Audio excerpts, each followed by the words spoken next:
The following podcast is brought to you by CDkeyoffer.com. Use offer code BrokenSilicon to save 25% on all Microsoft software, and also use offer code BrokenSilicon to get $30 off the minis from MSA1, and then also use Broken Silicon to get 10% off tasty Vite Ramen and other fantastic Vite products. And we'll talk about these sponsors more later, but for now, let's just get on with the show.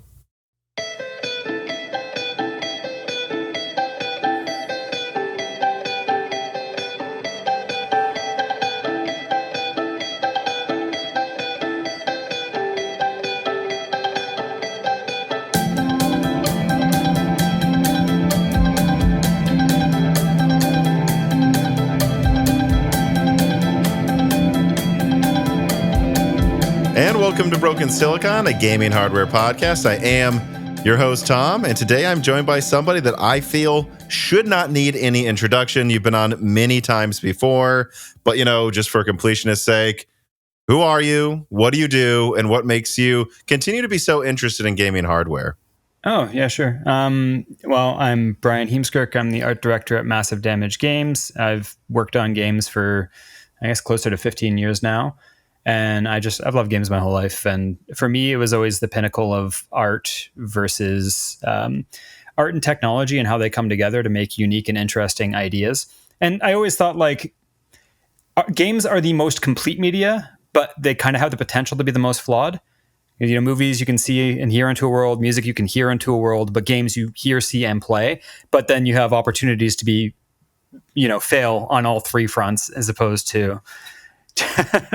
So it's beautiful when it all comes together, and that it's been a captivating medium. And for me, I was always obsessed with, I guess, where potentiality was, what new games would be possible, how could they could be made, and stuff like that.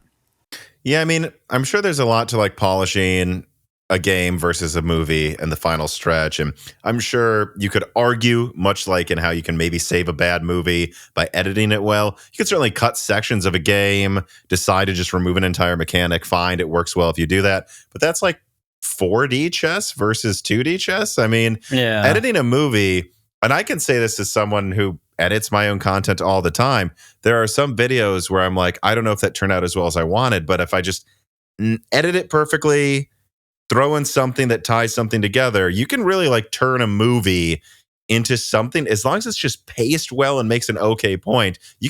A good editor can save a mediocre movie and kind of make it at least, go from what would be a 40% on Rotten Tomatoes to a 70 just because it doesn't overstay its welcome. Yeah. If a game's truly bad, it's pretty hard to just save it. It's good or it's not, really. And there's so many things that go into pacing that are different than just hitting the notes in a TV show or a movie. Yeah, and what's your audience and what style of game you're making too, right?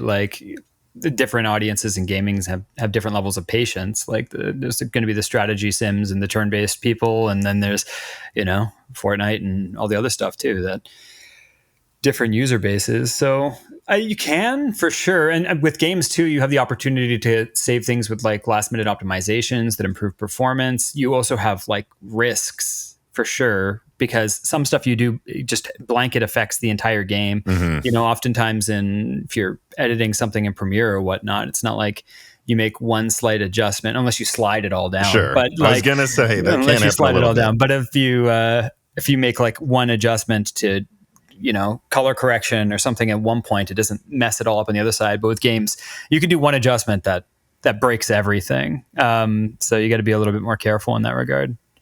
Well, speaking of fixing games, I think this is a fun question to start with.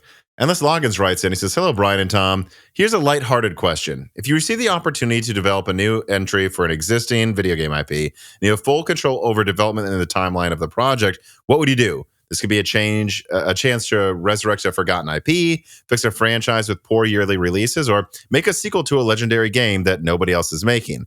What game would you make and why?" And I'll let you go first. I don't think I can answer with one game. I can answer with a few. There's the part of me that wants to save franchises that you haven't seen in forever, whatever the Team Ico, Shadow of the Colossus, Last Guardian. Love to do something in that work, or Metroid's always huge with me. It's one of my favorite game series of all time, so I'd love to work on that as well. But also, like I really liked Legacy of Kain back in the day and the early 90s and whatnot. It'd be nice to see something that kind of reimagined.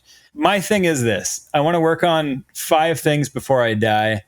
I want to do a turn-based strategy. I want to do a horror game, an action game, some kind of Metroid.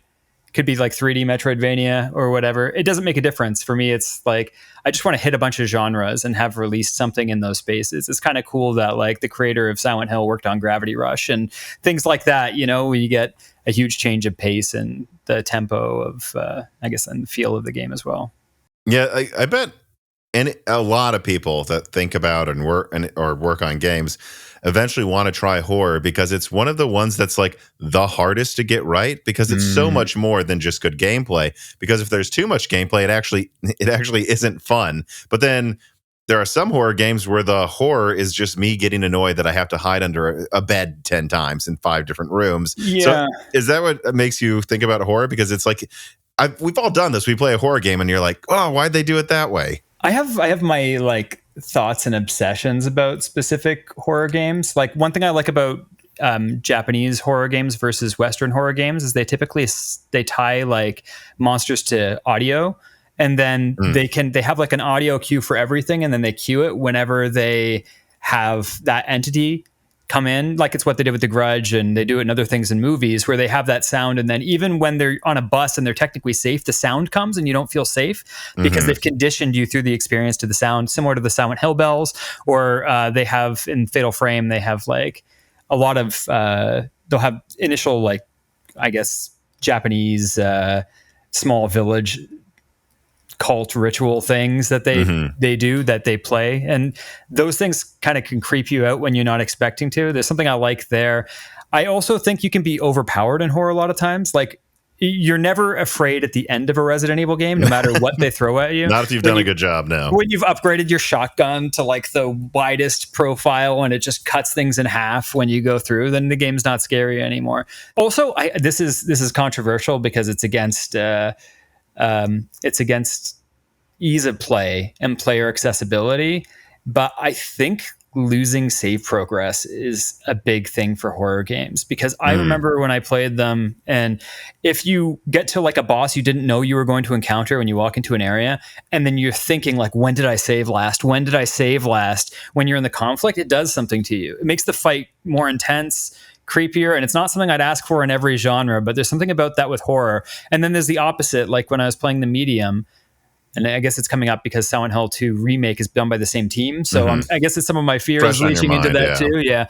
But when I was playing the Medium, you're fighting this boss and it has good aesthetics. It could be scary, but when you die, it respawns like 4 seconds ago. And it reveals the gaminess of it so much. Like, you get chased, you get grabbed, and then you're here. And then it's like you're just kind of jolted into this experience over and over again. But you're like, I see the game, like the gameplay mechanics, everything revealing itself. And that's what's so tricky with a horror game is you don't want it. It's the least that should feel like a game, pretty much. To actually answer my answer for the question from Endless Logins, I mean, for me, it's a tie between Paper Mario, Battlefield, and Killzone. Killzone, I feel like Shadow Fall is the saddest way to end that series. Not that it was terrible, but it wasn't as good as the others. I think the universe is cool. Paper Mario, because they won't make a real Paper Mario. That's the hardest one, the Paper Mario, because it's like they're rubbing it in our face. And Battlefield, just because I like shooters, so. But that one, Battlefield, is kind of lower than the others, because I have no doubt there will be another good Battlefield someday. I love like Paper Mario and the Thousand Year Door and Super Paper Mario, that original trilogy that kind of came out. But I think it was the Club Nintendo surveys that set that franchise to doom, because it came out on Wii with Super Paper Mario, and then everyone was so like, people mispurchased it because they were looking for a Mario game, right? So then they would buy Super Paper Mario for their like 8-year-old or 7-year-old, and then the kid wouldn't get it, and then they'd get confused, and then the parents would complain in the Club Nintendo surveys.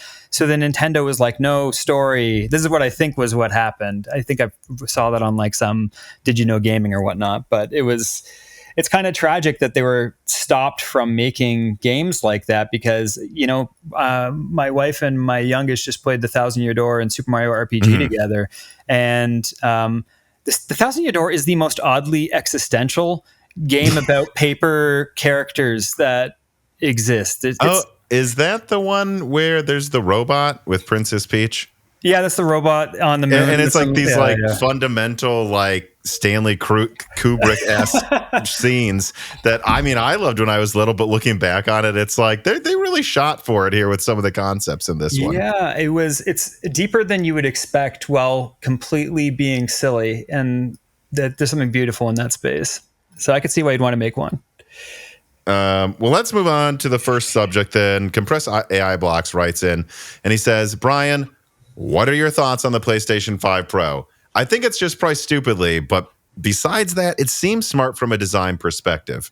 I think, like, obviously, I love Sony and all these, so my thoughts are my own. But when it comes to the PS5 Pro, like, it seems like they made a lot of really good decisions hardware-wise internally. I think the lack of drive is probably the biggest sticking point. Like, immediately, some of my most hardcore PlayStation friends, that was the thing that turned them off, because they all have, even if they buy 60% of their games digital. And I think we should underline that, right? Hardcore. If you're a hardcore PlayStation fan, you're probably the one who wants the Pro, and you're like, I have to buy a disc drive? I'm a hardcore fan. I want discs. My most hardcore PlayStation friend that buys everything PlayStation, won't touch PC, was really upset about the disc drive and said that they would have bought it right away if PlayStation had done something to increase compatibility with past generations. And I'm like, well, how are you going to do that without a disc drive? You know, it's a really odd situation, because it's like it feels almost tone deaf across Sony to simultaneously release Astrobot, which is a celebration of their entire legacy, like everything that they've contributed to or helped publish or fund or everything. And, you know, had so much fun with that. And then I guess they don't see how releasing a system without a disk drive at that price point would make the people that have been along the ride with them all along feel a little alienated from the process.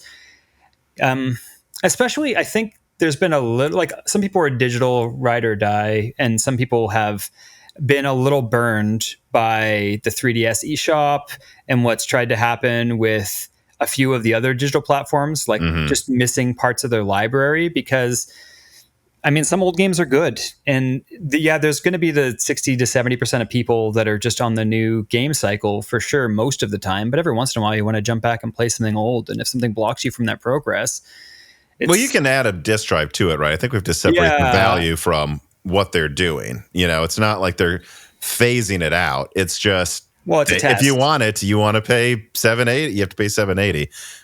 It's kind of a test on two fronts. It's a test of whether or not that's just a natural extension of cost, whether people just buy it to compensate, or a test of people's tolerance for price.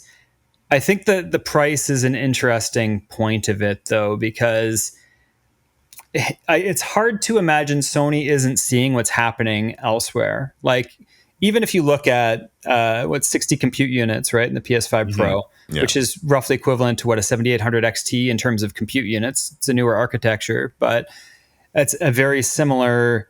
And a 7800 XT in where I'm from is in Canada is probably $600, $700 on its own. In the US, I think it's $500, right? $480 right now, market price, but sure. Roughly around $500. So I think, but they're also seeing it more as they've seen what NVIDIA's done. Everyone's seen what NVIDIA's done, what Apple's done, what other people have done. And when you have a Halo kind of, I guess, I'm not trying to be callous or whatnot towards NVIDIA, but like, what negativity did NVIDIA really have to live through? It was like one generation of negativity with the 3090 pricing, and a generation where they took market share from AMD, by the way. Yeah, and the Titan pricing, and like when they've gone big on pricing, right? Even if in the next gen they don't go back to where it used to be, but they go down a little bit, people kind of forgive everything. So I don't know if it's a known. I don't follow, I guess, marketing or economics in that regard, but it could just be you live one bad press cycle with a Halo product, and then you're good forever afterwards. Not that I'm condoning for any of this. I'm just we're just saying there's a difference between what we think is good and what we think the reason for it happening is, right? Yeah. Like I would love for it to be $500, and I'd like for it to be $20. Well, I mean, yeah. Well, I think like reasonably, I think that I agree. That's what I was reasonably kinda like hoping for. around $500 to $600 would be more stomachable for sure. But people buy iPhones like crazy. And when you look at the hardware, they're probably thinking to themselves, first of all, like we're Sony, and this is like silicon wise, just the GPU. There are high end GPUs that go for more than this console already. And it's for people that want better graphics, which is typically the market of people that buy those high-end graphics cards, right? We're always going to have the entry market. It's also going to be maybe a place to push people more into the entry, where they're like, oh, that's too high for the Pro. I'll just get a regular PS4. It kind of settles the decision for them. It makes the PS5. They'll get the base PS5 and they'll be like, that base price is more stomachable. I'll just get that instead, right? Like sometimes having a steep... I don't know the psychology behind it, but I was just guessing that psychologically I could see how some of this stuff would come into play. It's interesting and it's insightful in terms of what it reveals about where RDNA is going. Let's get to the specs next. I want to bring up two things. Number one, I had to double check while you were talking that what I'm about to say is correct. It seems like it is. You said this is a test. The disk drive sold out. The second they announced it, didn't have it. So I agree. The PS5 Pro is, I think, a victory lap right now. They're not threatened, but a victory lap where they go, well, if we don't really care if anyone buys it, maybe we can use this to test some concepts. And if they see the disk drive sell out, do I think that means they'll include the disk drive with a PS6? No, but I do think that means they're going to let you attach that same disk drive to the PS6. That's my suspicion, is they're going to go, as long as you guys vote with your wallets that you want a disk drive, we're not going to give it away, but we will let you do it, which to be fair, is something they're done. The Xbox Series X does not have a disk drive. The Series S does not have a disk drive. They have the 2 terabyte with a disk drive, but if you look, it says like special edition. Special edition is another word for limited edition. They're almost saying if you ever want a disk drive in your Xbox again, this might be your last chance to get it. So hopefully that sends a message that you want to keep discs. And it does that. I think, they're trying out this price point to see if they can get away with it with a PS6. I think that's... I think it's also creating Xbox's biggest problem in that they've pushed most of their gamers to PC as well in that space by devaluing there is something about psychology with digital only, and it's not necessarily true for everyone, but I think the first generation that I won't feel inclined to buy a PlayStation will be the one without a disk drive, because at that point I feel like I will just wait for the games to release on PC. That's because part of what you're buying, right, is a promise based on hardware potential. But the beginning of every console's life cycle, you usually test it with older games. Like you run other games, and you're not playing PS5 games when PS5 comes out. You play 1 or 2, and then you're going to play PS4 games that you're stoked for what their sequels will look like on PS5. And there's that kind of cycle that comes with it that I don't know whether I'll make the jump. I know for me personally, I would prefer that they have some kind of physical media. Like I didn't mind when Switch changed to carts or whatnot, but like a little flash discs. But I don't know. It might be what's causing some of Microsoft's problems, is being so digital and then having everything released day one on PC. I know almost all of my Xbox friends that were hardcore Xbox players for forever now game on PC. Pretty much exclusively. They have Game Pass and they play on PC and they love Game Pass, but I don't know what that means for Sony, because it's a high risk thing as far as I'm concerned. Let me ask this question too on pricing. Cole Addict Pricing says, hi Tom, how stubborn do you think Sony will be with PS5 Pro pricing? Will they drop it by €100 within a year or keep at it? My suspicion is it would take quite a failure in sales for them to consider any price drop, and I don't think people should be expecting that to happen in a year. Could it? Maybe, but I wouldn't be so sure that that's going to happen. Well, look at the biggest price fiascos in game history. So thoughts come to mind. The 3DS, when it launched, was considered to have too high a price. Nintendo had to drop it within the first 6 months. Then they gave everyone 20 free classic games with theirs if they bought it beforehand. There's also the PS3. When that launched, that was considered too high. It was losing a lot of sales ground to the Xbox. Currently, Sony doesn't really have competition in the same way that they did at that point in time to cause that problem. But and they also have the fallback problem of the fact that it's a secondary product to the PS5 for people that want the best Sony can offer. So they can just fall back to the PS5, and then they're kind of safe. If I may, that's what I keep saying to people is it's like, well, how will this grow market share? Oh, if they want to grow market share, they should drop the price on the PlayStation Slim, not the Pro. Yeah. Yeah, it's always going to be for the customers that are kind of willing to push. They just want the best PlayStation. Like I've always appreciated that. I love gaming on PC, but it's a different, I think you said this like a little bit ago too, but it's a different vibe. Sometimes I just want to sit on my couch. And the big thing too is I've invested in audio. I have like speaker setups and whatnot. And I find PC is kind of a nightmare for that because for audio, yeah. They prioritize for displays and stuff. It's great. But I mean, HDR on Windows is another thing. But well, look, even there, isn't that another example? It's just, guys, HDR has been out for how long since Xbox? I think Xbox One S added it first. I mean, why are we talking about proper HDR support? Well. Yeah. Why are we talking about proper HDR support on PC? Or why do I have to check if it is using it correctly? When you have consoles, you just press a button, boom, HDR audio, we're good. That's always going to be an attractive feature. It's the on and you play I've bought a few games on PC that I cannot get out of stereo. And if you buy it on console, you get it in 7.1 with, like that's a strange thing that you can run across. It's not every game, most games have similar audio programs, but you'll come across one or two here or there that just don't have the same care, and you don't want to. And consoles have always been for the people that don't want to chase those kind of problems, right? Like every PC gamer on here, love you to death, but there's no way you haven't been to the Steam forums at some point in time trying to troubleshoot some not launching or bug or something. And that's what console users are typically trying to avoid. I had 3 or 4 of my console friends jump on PC during COVID, and they all jumped off afterwards because they'd encountered too many times where they had to go through some process to try to get some game running and it wasn't working, and they were just getting too frustrated by it. Or they had hardware failures and they just didn't feel like swapping out that part. So paying for it again. All Jesse wants is for Maurice to play with her more often. But unfortunately, he just does not give out playtime or kisses for as low of a rate as she does.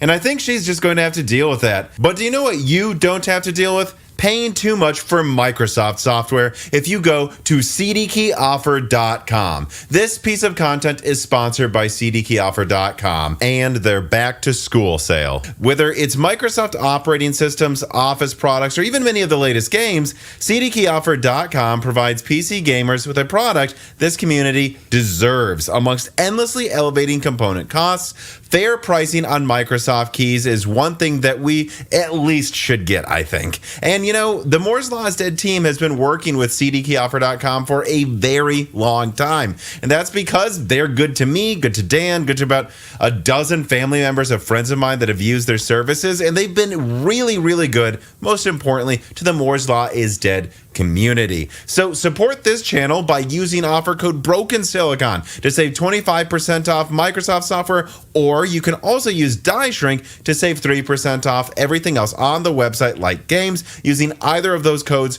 really helps the channel a ton, and it helps save you money. So use those codes Broken Silicon and Die Shrink at CDkeyoffer.com today.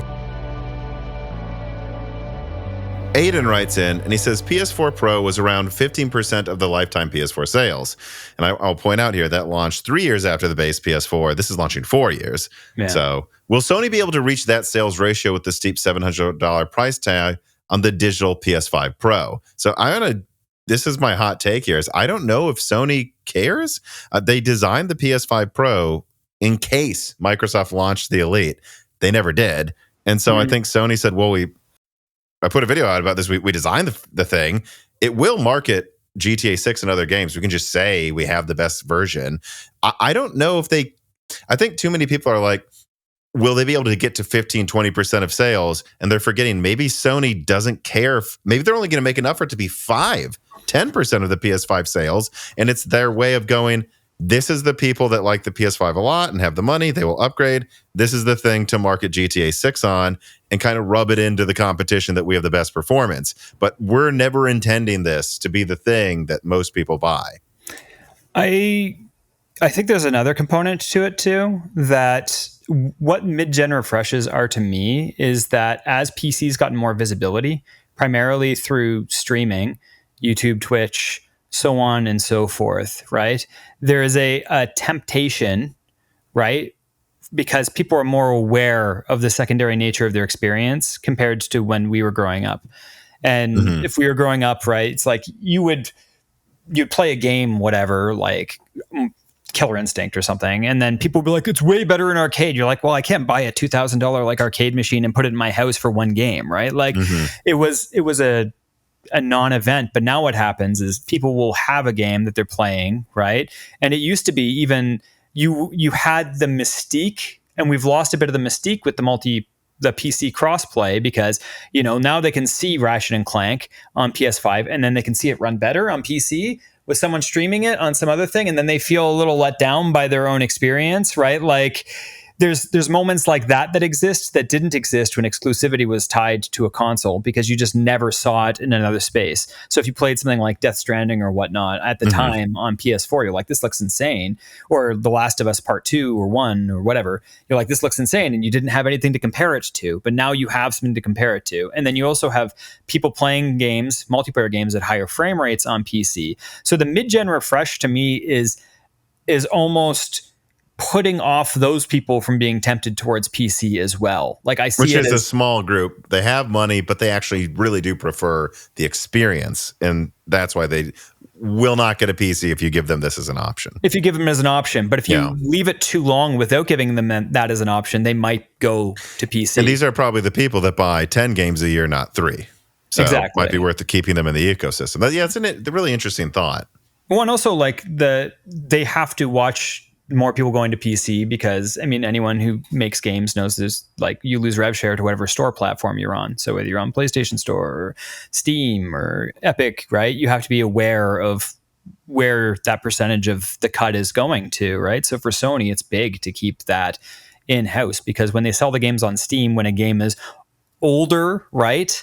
Like it's fine because it's lost its sales velocity, right, on the current platform. Right. So they might as well anyone make the who was going to buy it for this price was going to do it a year ago. So yeah, exactly. But they kind of need what they're trying to do is the best of both worlds, simultaneously offer the high-end experience, right, by having that. And they don't want people to get tempted to PC, because the worst thing you can do, and like Steam sales have kind of curated a lot of gamers to this as well.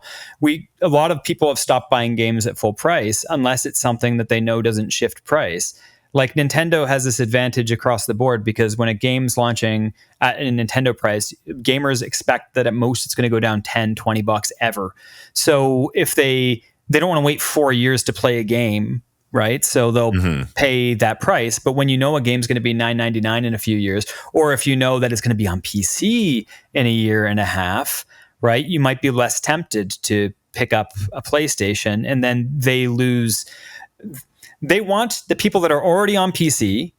This is my guess. I'm not speaking on behalf of Sony. They want the people that are already on PC to buy PlayStation games, but they don't want anyone that's currently on their PlayStation ecosystems to buy on PC instead, unless they're offering an ecosystem on PC that lets them recoup that, which might come at some point in time. But they need enough titles and volume, like, and crossplay and things that get them good, I guess, mind share as they're going through that process, because they've seen people try it with less mind share that didn't do particularly well.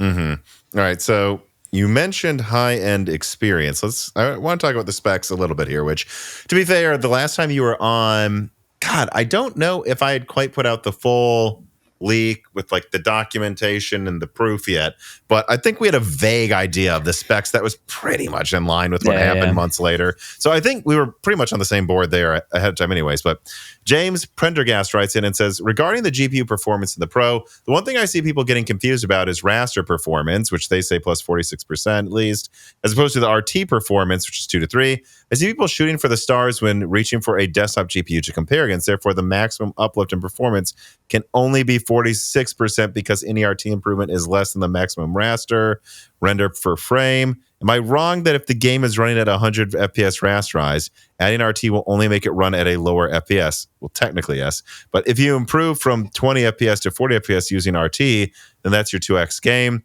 This is why it's frustrating seeing people confusing raster and RT, because it's expected to be on RX 6800. Yeah, I don't know what this RX 6800 thing is. I think a couple websites said this, and it makes absolutely no sense to me because RX 6800 is RDNA 2. We've already had a 60 compute unit card. So at a minimum, I think you'd compare it to the 7800 XT. Yeah. Then we can adjust for the caveats about clock speed and whatever, and infinity cache. But you get to the metal and whatnot, you probably would get very close to a 7800 XT in terms of. It depends what you're doing. I think in raster, probably. In ray tracing, at least what they've shown, I would expect it's more. But the analogy I want to make is it'd be like if people said a PS5 has the raster of an overclocked Theory X. You're like 2 generations off in your comparison, guys. I don't know why we're comparing it to something that old. And we've seen the 880M. That's RDNA 3.5, not even RDNA 4, which the PS5 Pro is derived from, perform around 20% faster than a 780M. So, which is RDNA 3, let alone we're not even getting into RDNA 2 yet. So I don't know where this comes from. I mean, it's like, what is it, like in non-dual issue teraflops? I think it is like, that's the 46% teraflops before dual issue increase. But then you have to add the 20% or more higher IPC. It feels like Sony's just covering its bases. Like it wants to give the minimum potentiality of it so that people don't get, the worst launches, I think, across the board in history are where there's a misalignment between what they've said and what comes out. They're being very conservative, right? I think they can be. They don't have competition this time. So I think that's also why they're being conservative. Yeah. They're just, like he didn't even say the specs in the reveal, right? He basically said almost nothing. No, they talked about just being larger, right? Like a larger die, but they talked about improving rate. There's a bunch of things they could have done for all of these things across the board. Now, consoles have more of an opportunity to have asynchronous computation kind of happening, right? There's ways to optimize or streamline. The PlayStation 5 has a lot of things that happen more simultaneously than you typically get on PC. Like even when you think of why emulation adds input lag versus when you play it on native hardware, is typically it's emulating a bunch of hardware separately, but then it goes into a pipeline and it does one part of it after another, as opposed to when you run it on native hardware and it's a sound chip and a video chip and a CPU and some special block, and then it sends data out and it coalesces together. So that happens asynchronously. So when we emulate it, it puts it in a chain. So you first of all need more hardware to run it, but you also lose the asynchronicity of the original hardware, and that creates lag. And you kind of get a little bit of that with the console experience versus PC, right? A lot of things, there's dedicated hardware in the PS5 for, decompression, compression, file throughput, audio specifically, where on PC, it kind of comes in one straight pipeline and then the hardware is just powerful enough to try to deal with it. And with ray tracing, it'd be similar. Like you're going to end up losing a bit of your frame rate on your ray tracing right away, partially because you're still including raster light. We talk about this with Metro, right? When you strip that out, one of the last podcasts we have, you have an opportunity to maybe do it without it having as much performance cost because you're not holding the legacy code and stuff in place and the infrastructure. Because, you have to build, you have to build your BT complex or whatnot when you're doing your ray tracing, and then all of this, and the bigger it gets, the harder it is on your CPU. So there's like a CPU bottleneck that comes with ray tracing as well, on top of the GPU component of it. Oftentimes when it does it, it's doing aspects of it, trying to do it as asynchronously as possible, but obviously sometimes synchronously. So then it comes at the end of the pipeline or at a stage in it where it's almost optimal, but it's not completely happening simultaneously. So there might be some opportunities in a console to get more gains than you're not necessarily 100% limited by the 45. One raw spec, yeah. Yeah, by one raw spec. There's always ways to tune it and, change how things go. I don't know, like personally with the PS5 Pro, what the architecture differences are. I know with RDNA 2 and 3 versus NVIDIA, that one of the advantages NVIDIA has is, I think on RDNA 3, it's another unit next to kind of I think they pack it onto either the TMUs or the ROPs in it, and then it takes that part of the pipeline and then starts putting in all the ray tracing at that stage, whereas NVIDIA has the separate block with. So it's and I'm probably saying it terribly there, but some engineer is going to scorn at me. But regardless, it's less efficient in RDNA because they can't do some of that as asynchronously, and they're doing it at a point where there's more contention for resources. So there's an opportunity for optimizations in terms of how ray tracing is even structured in RDNA to make big RDNA 4 to make big advantages there. So. And there's also potentially some stuff that the CPU is currently doing. If there is bespoke hardware in the GPU suddenly, and a console could have that just be covered by, for instance, they patched, the PS5 Pro dev kit from whatever, 9 to 9.04, right? They can have big changes like that and push it across the board. Like, one of the big things with Steam has to keep it light. One of the reasons they've been able to push the Steam Deck so well and get Linux so engaged is because it's one hardware they have to adapt to, right? That allows you to do really cool things, like take other people's media, their shader caches, and start pulling them in. There's interesting things we can do because Steam's building out Linux for gaming with one platform as its Halo product, and consoles have that advantage. But what I want to bring up too is to me, it seems obviously conservative, the 46% that they said, especially because, I just put out a live stream where I leaked that, and I'll just say the obvious. No, it was not you. No. This was another developer I talked to that had a Pro dev kit and a PS5 next to each other, the frame times in front of me, and I was seeing 30-40% higher frame rates, and it's like, you might go, well, all right, so there's your proof that it's 46%. Well, no, because also it was running high resolution and it was running ultra. I mean, the person told me they couldn't turn up any more settings from the PC version onto it, and it was still locked 60. So there's proof right there, without even PSSR turned on, that this thing is easily more than 50% faster. But I think James bringing up ray tracing, but anything you turn up, does it count or doesn't it? Because I can think of previous architectures. This happened a lot in the GCN era, where tessellation between two generations was wildly better. If I have a, 380X and a 7970, and you say theoretically they're the same performance level, but then I turn on tessellation and one's 30% faster. I don't know if that's what it would really be, probably more like 20. Yeah. I go, does that not count? I think that counts as being faster. And I think the 46% is very conservative. And at the end of the day, what you have to do is say, okay, that is the most conservative way of painting it. But we have something that has wildly more compute units, that has at least a 20% IPC uplift, that runs at faster clocks, and that clearly, if you were to use ray tracing, can 2-3x the performance. So actually, to directly address this again, because I'm just tired of saying this, it is not the performance of a 6800. That is ridiculous. I even have benchmarks to prove it. The 6600 seems way too low. Or 6800. 6800, yeah. But you're talking 2 gens old, lower clocks than the PS5 Pro, actually, the 6800 is. So it's even you see where the PS5 lies, right? It depends on the game engine and the game, but, sometimes it's, closer to 2070 Ti, and then there's games where it gets closer to a 2080 Ti, and it really depends on how well the game is optimized for what features it's using. Obviously, it's not going to look that way if ray tracing is involved, but with raster and other things, it can punch, things. There's always a threshold that it operates in, right, between one set of hardware and another. And it's always, that's the debate typically that happens when you have NVIDIA as the dominant platform. They're kind of the basis. And then, you have something like it's interesting seeing as the 7900 XTX or the 7900, right?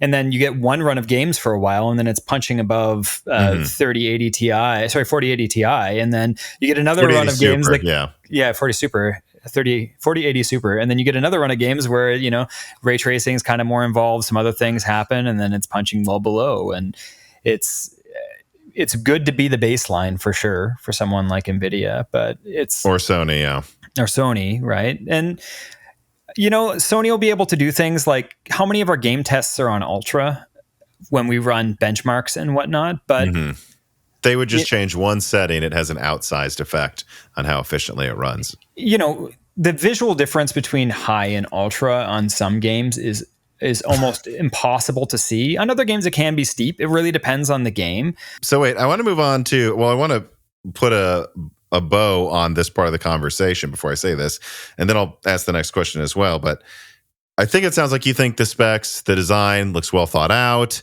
and then if you do, I'm also hearing that it is, and this is something we talked about a lot the last time you were on, that you talked about how important it will be to just flip a switch. A developer I spoke with said, it is a switch. Like, there's a box and it's like, it just, boom, now you're at locked 60, higher res, and higher settings, and you're just done. Like, you can kind of get that a 50% boost without doing anything. If you want that doubling of performance, you got to put in a little effort. But this is the easiest pro trans. Well, there's only been one other pro transition. Yeah, well, no, this isn't the easiest pro transition for sure. I mean, I talked to you about this, like just you messaging me on and whatnot, but like right when, even before, like long before, when we were talking about just hypothetically what would even involve it. To be clear, my stance, I am not a leaker. I am a speculator. I've only ever speculated. I don't reveal unsolicited things. But for me, what it was is like the hooks are there, right? When PS4 transitioned to PS4 Pro, there wasn't performance and graphics modes in every game. They were in like 1 in 50 games or 1 in 20 games might have that feature. But with PS5 from the beginning, those hooks are there. There's already tags in code. Oh, just from the beginning of the launch. From the beginning of the launch. They're already there. There's something immediately to just rewrite a profile, right? Like Xbox did this beautifully manually with all of their Xbox backwards compatibility.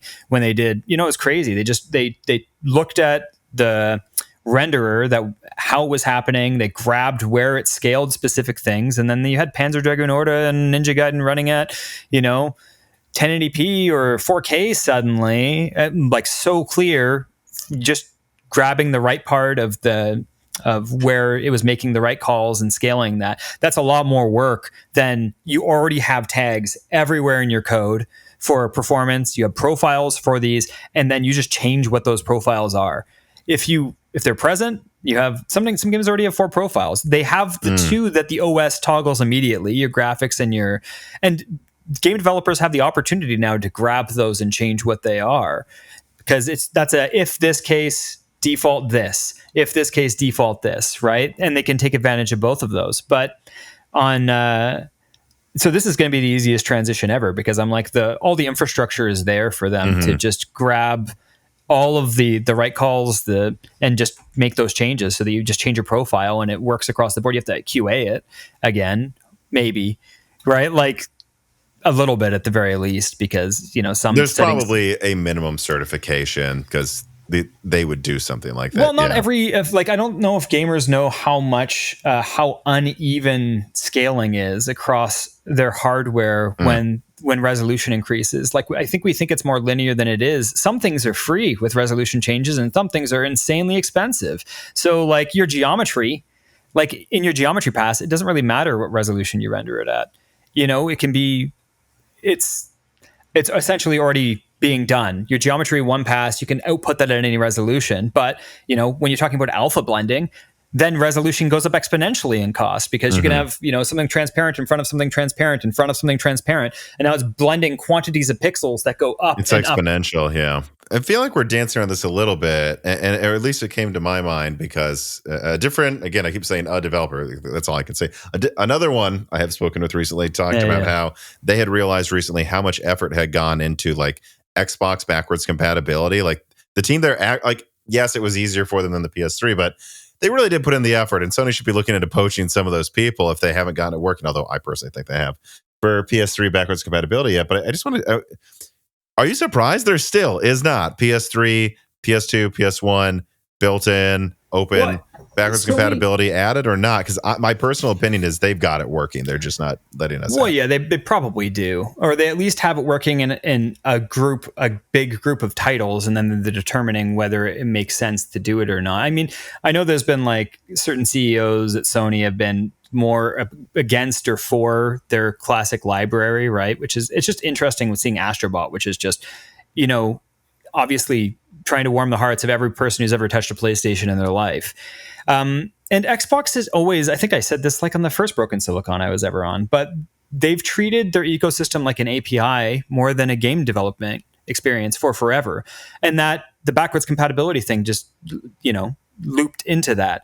They were thinking about it as we're creating an abstraction layer for games that gives people quite a bit of power, but also gives them much spread so that we can do things more liberally, like release hardware revisions, even pull backwards compatibility into it. They kind of were thinking about it from, hey, we're building this as a complete API ecosystem outwards rather than a gaming platform first, like PS5. It's the PS5 and it's what it does. They're like, Xbox was always much more, at least since the One era, the Xbox One era, more, how do we make this be a, game developers and whatnot don't have to focus intensely on what makes our hardware unique. Instead, they get to approach our systems. It gives them great strength across all of our platforms. It also, kind of coalesces into our PC ecosystem, and then it kicks out all of these things. It's like, it's very smart, and it's extremely well done. And I actually think Microsoft did maybe too good of a job at that because it created such a clear path for everyone to migrate to PC.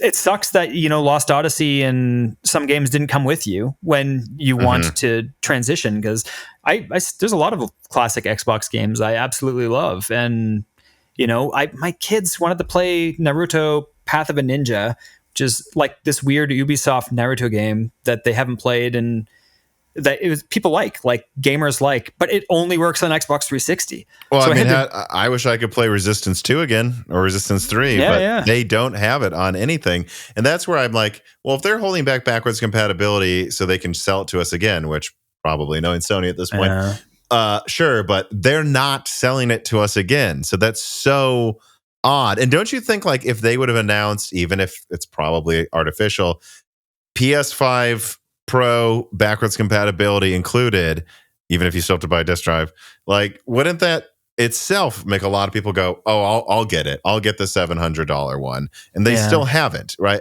Or I don't know, maybe we do need to come to the conclusion that they really haven't gotten it working yet as well as they want it to be. They might have gotten it working. The weirdest thing is when they release it, like I think that what people are trying to do with their classic library is in a weird space, because I think that they want is to make it work across everything. They want people to be able to play the classic library on a phone, right? And this is why they've turned to cloud with it. But then it's in this weird place between what people love about old games. Like there's something about thinking about the old hardware when you're playing old games. And even if you're playing their new hardware, you kind of want it to be related. There's some like strange family lineage psychology you're playing with there. But they're also seeing, what Nintendo does, where they give you your library of classic games through your Switch, whatever. And it's weird to me that like it seems like all of Sony's recent efforts for backwards compatibility have pushed through like more of a cloud-esque approach. But the problem with cloud-esque is video compression in the mix and that eventually you're not going to be able to use Cell anymore. So you must have an emulator working on the cloud then, right? Yeah. So it's a strange thing. People like they want to play these classic games, but I think that people have done enough cloud things and we know the difference. Like there's so many times I watched something on YouTube for a game that I'm going to play and I pop it in. It doesn't matter whether it's old or new. And just it different between being like native rendering onto a display versus video compression algorithm with games. There's something about how it looks to me where I'm like, I'm a little put off by this experience. Maybe we'll nail it in 5 years. I don't know. But currently, that's just the vibe. Like, I see a trailer for something on the PlayStation State of Play, and then you pop it on your TV, and those things could not look any more different from each other in terms of contrast and how the visuals actually read, just all the details that come to life. It's night and day difference between them. So when you give people their emulated classics through a cloud service, it's kind of this strange thing. So I think that they have it running, but they're also just thinking about how they blanket give PlayStation to everybody. And then they're thinking about on all hardware when they do it. So you think that they're not sure what their macro level play will be, but you think that they want to make that decision and then do it, and they just haven't made it yet. Yeah, like the question comes, I don't think that there's any reason that a PS5 can't play PS3. Like I was told that there was a version of it working on PS4, but they didn't release it. Like, it only worked with like 10% of the games, but they worked perfectly, and it's like, but even then they didn't decide to do it. But I know for certain there isn't a phone alive that can emulate PS3. No. And this is why I see what you're getting at too. Then you want it everywhere, When they're thinking of cloud, that's why they think that there's some people. I don't know if it's all of Sony, but there's people there that are thinking like, when we do this, we want to be able to do it as a blanket, like access to your library, right? Like, you pay for your Switch, whatever. You got NES, Super NES, N64 games. We'll keep dishing out more games as they come out, but you have access to that library. But you have it portable. You have it at home, right? And with old games, it's huge to have portable and home simultaneously. But Sony currently doesn't have a strong portable ecosystem.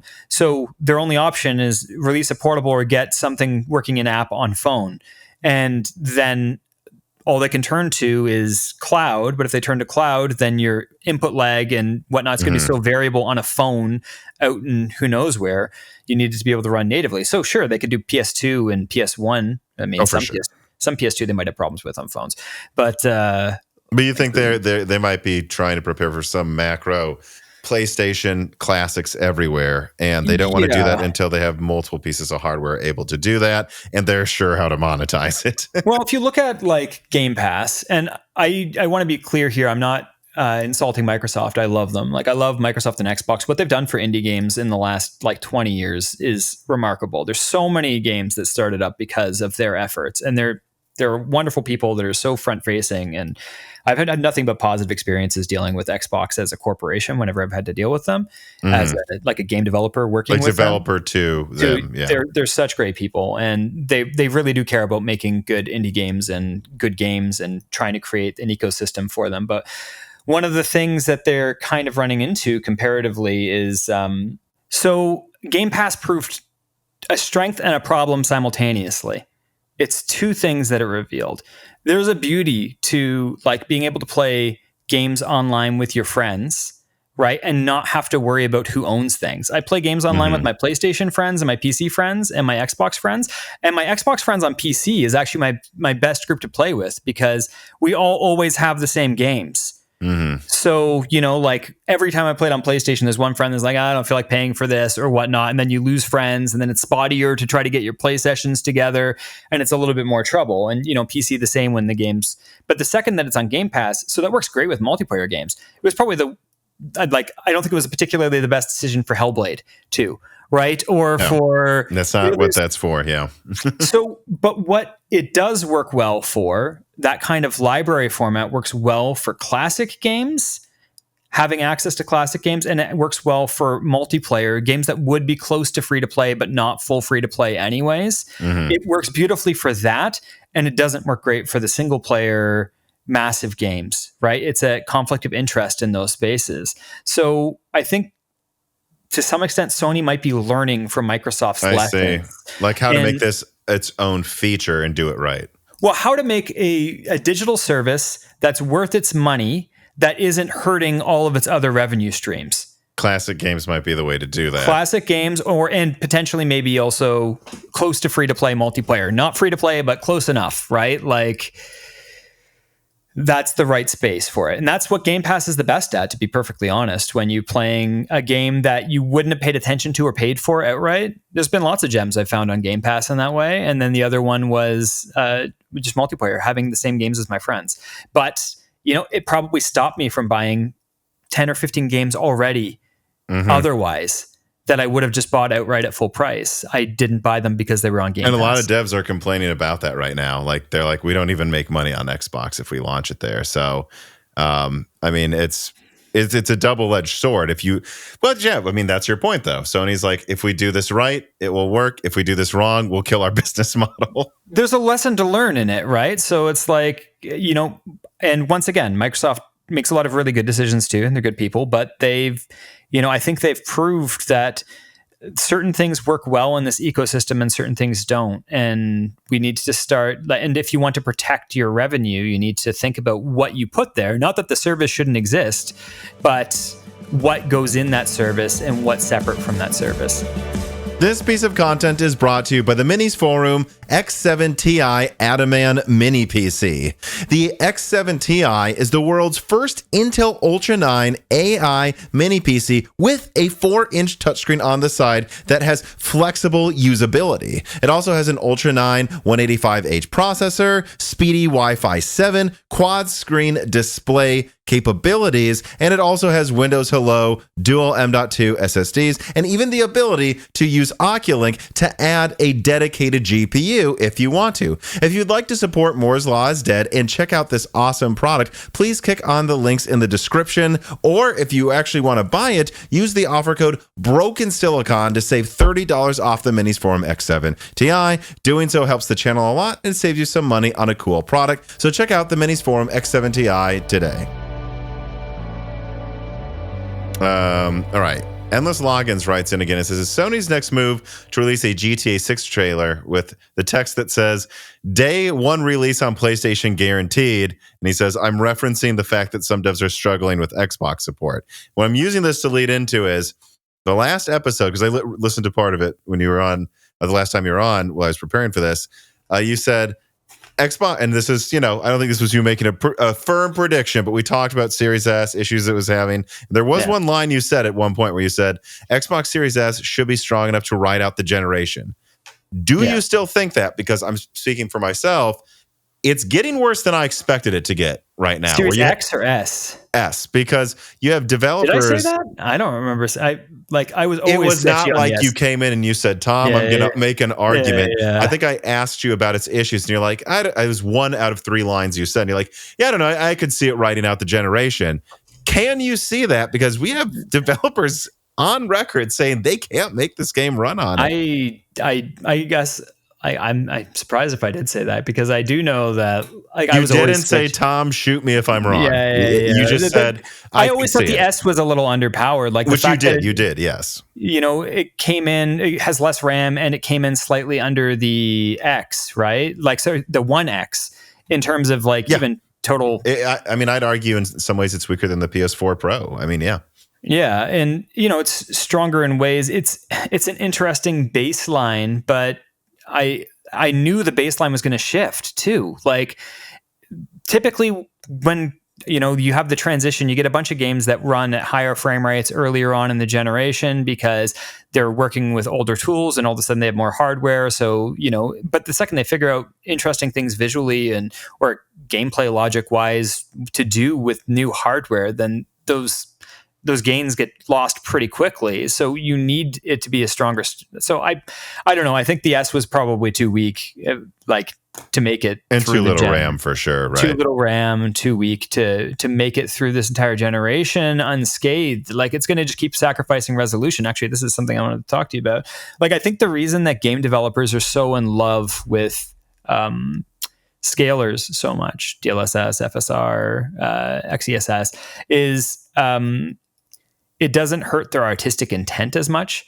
Game developers having to turn off some settings. Yeah, game developers are much more. And the other thing too is that there's less awareness of what goes on in their settings. And if you art direct something, you deal with whatever 10, 15, 20, 90 people. You'll see some of it and you'll care when there's huge changes, but you can't catch every setting. So it gets scary to try to like go back one setting or whatever when they're talking about that. But when you do blanket scaling, right, you get that kind of free. The problem with the Series S in this is just what resolutions is it going to have to scale from to get as the experience gets better and better and better. And I know that like some people get a little contentious about the scalers and devs because they feel like they're using it as a crutch. You're cheating. You're being lazy. Like I had this problem really strongly when we did the Star Renegades Switch port. When we did that initially, we didn't do it fully in-house. But what ended up happening was I dropped resolution first to 540p and I was pushing that angle, and then a bunch of devs took it and they went native to 720p, but they turned off everything visual about it. And I can't even look at the Switch port. Like it drives me crazy to see it. I can look at the PC, I can play it on Steam Deck or Xbox, and that's fine. There's some weird stuff in some places on PlayStation.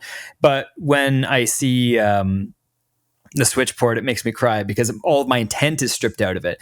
Some people might look at it and think it's beautiful, but I had so much intentionality when I set up that game that to have that all stripped out is so jarring for me that I can't even get into the experience of it, right? And I think that game developers face this a lot when it comes to hardware variation and why they would come back to loving something like scalers, for instance, and why they get to be so critical is because it adds artifacts and weirdness, but maintains your integrity, like your integrity. Especially if you're not moving and not in motion, it looks much closer to what you probably want. Yeah, exactly. So, I mean, I think that's an interesting train of thought with it, but it's also what the problem with that is that they're not going to be as willing to sacrifice graphic settings as much in the Xbox Series X, but then they're just going to push it to resolutions that.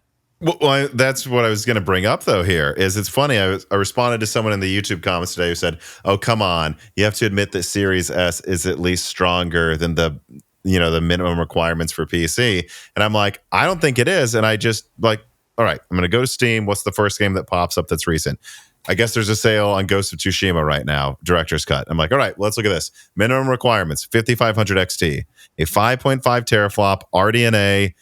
No, it's not. Minimum requirements are now above the Series S, which is pretty bad compared to previous generations. And I have a theory here about why some games aren't able to be ported easily to the Series S. I don't know if you actually know this, but I looked at Star Wars Outlaws, and it was like dynamic res 720p to 1080p. 30 frames only. No 60 hertz mode, despite the X having a 60 hertz mode, which their CPU is almost the same. So that's nonsense. If they went low enough, they could. I have a theory that Microsoft has a mandate that if it's 30 hertz, it must dynamically at least be able to hit 1080p, and they don't want to go below 720p, where I think Microsoft might just have to start admitting this is not a 1080p console. You told us it was. It is too weak, and start allowing devs to have dynamic res 480 to 720p. Do you think that's probably going to happen? I don't know, because it looks like the it's 4 teraflops. This isn't weak even for like an integrated graphics at this point. Yeah, I know. The initial like thought that comes to mind on this is that it's going like they don't want a resolution to go any lower because then it suffers in comparisons when people do side by sides. I know, and that's what it is. And they don't want Xbox to have a stigma because like Xbox has done a lot of things, but for forever it was associated with power. Like the original Xbox, you could say that the Test V engine and whatnot on GameCube did some things that were more interesting, and PS2 was terrible at everything except for like alpha transparencies, and it could do that like crazy, and you can have really cool games that did some things particularly well, even though it did a lot of more typical rendering things worse than the other two by a long shot. With the Xbox 360, its GPU was outright better than RSX and the PS3. Yeah. Like they made better looking games eventually on PS3, but it was because they were using CPU for GPU functions. It wasn't because the GPU was more powerful. The GPU was just outright better in the Xbox 360. And, with the One X was slightly above the PS4 Pro, right? So they've always had some... The first time they lost that perception was the Xbox One versus the PS4. Whereas one of the things that were typically drawing people from the Xbox, like PlayStation to Xbox, was they thought it was more powerful. I remember hearing that all the time when I worked at Blockbuster. Or at least games run better. Yeah, they would say stuff like that when I worked at Blockbuster and GameStop and whatnot back in the day. You'd have gamers come in and be like, "Oh, it looks better on Xbox," and then it'd be tempted to do that. But PS4 is the first generation where they lost that basically outright. The PS4 games look better than the original Xbox One games, and then they tried to correct for it with the One X. But then they kind of pulled in this duality with the Series S and Series X. And the problem is they don't really have any more resolution to give. And then engines, right? Like it's so engine dependent, whether games scale well. Like MT Framework is such a cool engine because it scaled to 3DS with Resident Evil Revelations. And it simultaneously was doing like, I think Monster Hunter World was still MT Framework. So that engine scaled beautifully to high-end hardware and beautifully to low-end hardware. Like there was ways to make visual cuts that maintained the integrity so that you could have it punch above its weight even on like a Pika 200 GPU in the 3DS, some like obscure hardware. But with big engines like UE5 and stuff, the base cost of performance in UE5 is so high that anything you add to your game is just going to make it very difficult to manage your frame rate. And that's just the nature. It's such a cool engine and it's so powerful. And I'm sure, they've already done so much to optimize it since 5.1 and 5.4 or something now.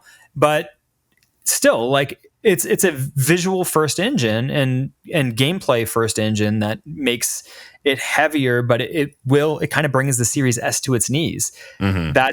So as the visual changes happen in specific engines, that's where this compromise has been the most heavy. But what do you think the solution is then for the Series S? Because it sounds like you're thinking, and you were often leaning this way, I don't know if this thing can make it. And my solution is, well, they have two things they can do.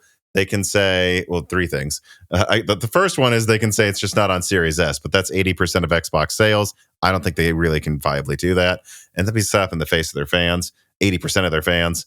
And then the second thing, therefore, I think they could do is maybe say it comes to Xbox same day as PlayStation 5, but the Series S version is allowed to come out 6 months later, like the Switch version of Hogwarts Legacy, where they're just allowed to take more time to try to make it run. But the third option is, again, they concede that some games at launch will need to run it like dynamic res below 720p. Sometimes it's 720p, but like, what do you think the solution is? Because multiple developers are saying, hey, this is too hard to get running at the resolutions you want it to run at. I mean, what do you think viably they can actually do? Yeah, well, the only thing they could do would be sacrifice visuals on it if they're going to keep resolutions, or sacrifice resolutions. And people don't necessarily take as kindly to when game developers take less kindly to when they sacrifice the visual intent, and gamers usually take less kindly to when they sacrifice performance. And it's this weird trade-off between there's a group of people that have an intention for what they're releasing, and they're called the game developers, and then there's people who have an intention for what they want to play, and sometimes those things are at odds with each other, right? And the Xbox Series S just ends up falling, unfortunately, at the maximal position for pitting those two sides against each other, where game developers don't want to compromise enough to make their game run, because it would hurt their intention for what the game is more than they would like. And it's just slightly below that line, and we can't cut enough to make it fit. So you think there's not a good solution or a simple one? It's just probably going to be a struggle. I wish there was. The solution's going to be have a better upscaler, really. Like if we have a better version of, if FSR continues to progress, by the time we hit FSR 5, it could pull it out, but it would have to take very little frame time and be caught up to DLSS at that point. And if it has, then that could jump the gap and be backwards compatible across all the older hardware, like the Series S. I can't believe I'm saying older hardware of Series S. It feels like we're in a world where things just innovate so quickly now that, Clean Sweep writes in, says, do you think the reaction to the PS5 Pro price might convince next-gen console designers to go for an RDNA 4-like strategy of bringing the same high-tier performance down to a lower price bracket?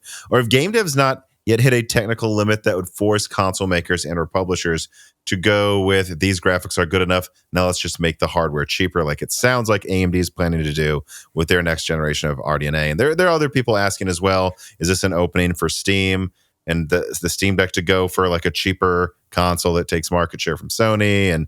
And also people asking actually about if there will be a next-gen Xbox as well. I'm just wondering how you see the competition to Sony. There will be some next-gen responding to the PS5 Pro. I think that like at this point in time, Sony needs competition. So I want Xbox to step up personally, like in just, I don't know, like I really love a lot of Xbox and what they've done in the past. I think they need to be that competition. I think Steam could also be that competition. If Steam wanted to have like people, the advantage with Steam is people already have library, right? Mm-hmm. So anything they do, they have library. And it's even amazing for me when, the Steam Deck first came out, a lot of the games that wouldn't run fine now when I play it. Like there's so much opportunity for gamers and whatnot to contribute in really beautiful ways to the ecosystem, solve problems, shared problems. But once again, a lot of those only work because the hardware is static. The wider that pool goes, the less likely it is that we'll be able to make that much progress with it. So, I think Steam could do something really cool with a Steam Deck 2 and a console simultaneously. And, especially if there is enough buy-in from game devs for sure. Like we get asked all the time about our level of support for Steam Deck. So it gets to be, and, they have a lot of goodwill. Steam has a lot of goodwill with people. So I think that could be a good thing. Nintendo is like, do you think Nintendo could step up? Because my argument for if Microsoft leaves console hardware would be, I think what we would want to see is Nintendo, like say Microsoft, I don't know what piece of the pie they are, let's call it 15-20%. Let's say that pie could Valve jump in and eat 10% and Nintendo jump in and eat 10%, and they're not like be making a new version of the Xbox to compete with Sony, but they step it up enough that this indirect competition feels more direct moving forward. Yeah, I don't think that Nintendo would ever do that. And I don't know if people would see them that way because like Nintendo is like, even for the most hardcore people, typically like a dirty side secret. I don't even know how else to state it. Like there'll be something that they like. And even if they don't buy it themselves, they don't mind when they go to their friend's house and they make them throw down something Nintendo, whether it's Mario Kart or Smash. Yeah, do you want to play Smash? Whatever. Bros? Yeah. Or like they're at someone's place for a couple nights and they're like, well, I did want to see what Luigi's Mansion 3 was like, but I didn't want to buy it. Like you're always going to have kind of that stuff. There's some titles that will have some allure because Nintendo just does what Nintendo does. And, love or hate them, but they have one of the best track records of quality games of almost any company for what else is relevant. I go trick-or-treating with my kids. People are still dressing up as Pokemon and Mario and Luigi. Like, there's nothing else that's lasted my entire lifespan. Like, it's it. Mario is the only thing. I've never seen someone in a Spyro costume, even though I love that game. Right? No, it's a great game, but I don't know. But then they sold it to Activision because I guess they didn't care. We don't need to get into that, but yeah. No. But it's interesting, right? Like perception of it, because Nintendo is realized that now. They know they don't have to come out. They know that people are complaining the Switch 2 isn't powerful enough. But gaming is different now than it was. When it was all AAA, what gaming was, like when you talk 360 or PS3, it was all more or less discernibly AAA, and indie was starting to boom out of that. But now, like, there are so many people with Switches, and they know they're not going to play like Call of Duty or whatnot. But when Shovel Knight or Hades comes out with something, like, yeah, I do want to play this on the go, and I'm fine with this tier of games and Nintendo games existing in this ecosystem that's aside to that. But we do need competition on just the super AAA stuff as well. Like, see, because this is my argument for them to do with the Steam Deck too. I don't know the specs. I just know it's an AMD APU again. But like, let's say they bring out something that's stronger than Strix. I don't know, right? Spitballing 24 compute units, a little bit of infinity cache, maybe like 8 Zen 5C, some cores, so like 24 gigs of RAM or something. And then they have a version of it that's like maybe fully enabled, a little extra RAM, clocked way faster. They just shove it into a $299 box. They don't need to put a battery in it anymore. They don't need to put a screen on it. Like, do you think that's something? And then it launches with SteamOS, and it's like, yeah, look, it's not even as strong as the PS5, but it can play all modern AAA games for half the price. Like, is that something that you think like could really compete with Sony, or do you think it would just see like, Or do you think it would just like replace the Series S market share and not really light a fire under Sony? Yeah, I think that the Sony fan base is enough that it's going to fall halfway between the last two things you just said. Okay. There'll be a group of people that is so hardcore that they're not going to look to deviate no matter what. And then there's a group of people that are like in Xbox and whatnot that could. The big advantage Steam has is a lot of people just accidentally own games on it over the years. So, when you have 1,000, 2,000 games on a platform, it kind of gets enticing when they start operating in a space. So I think that Steam like full on should leverage that and start. They've done wonders for Linux.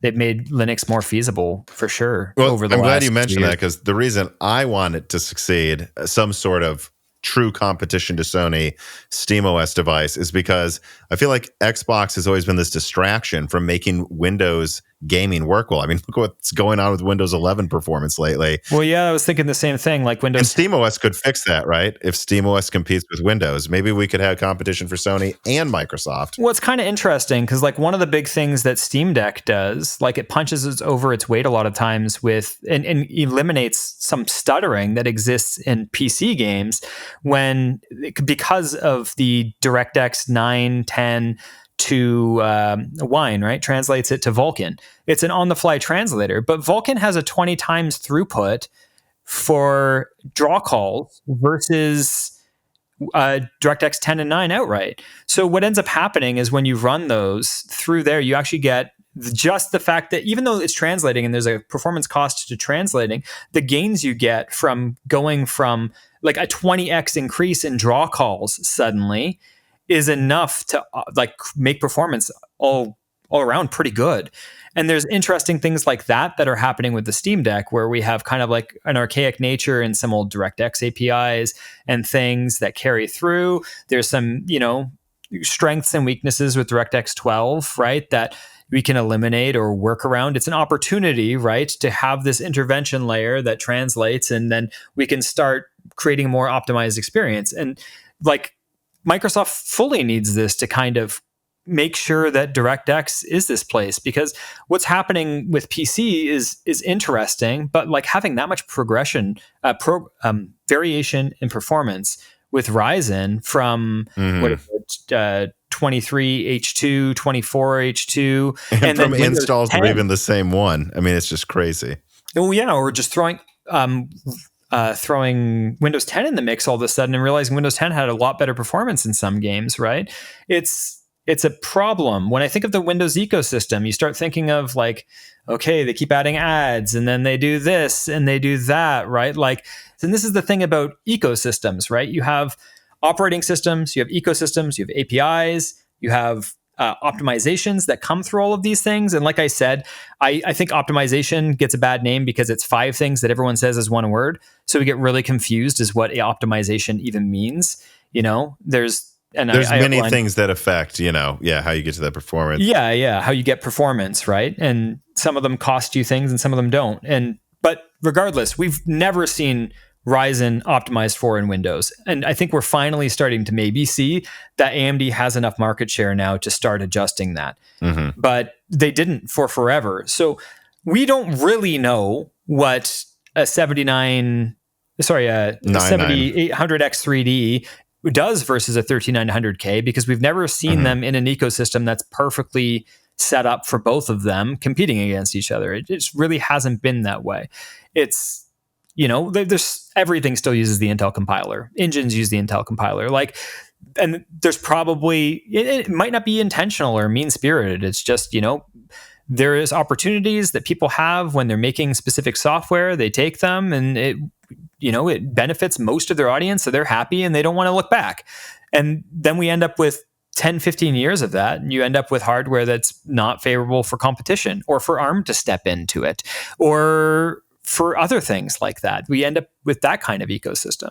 Well, so we're dancing around it. I mean, Zen 5, how do you feel about it? Like, how has it turned out compared to what you expected?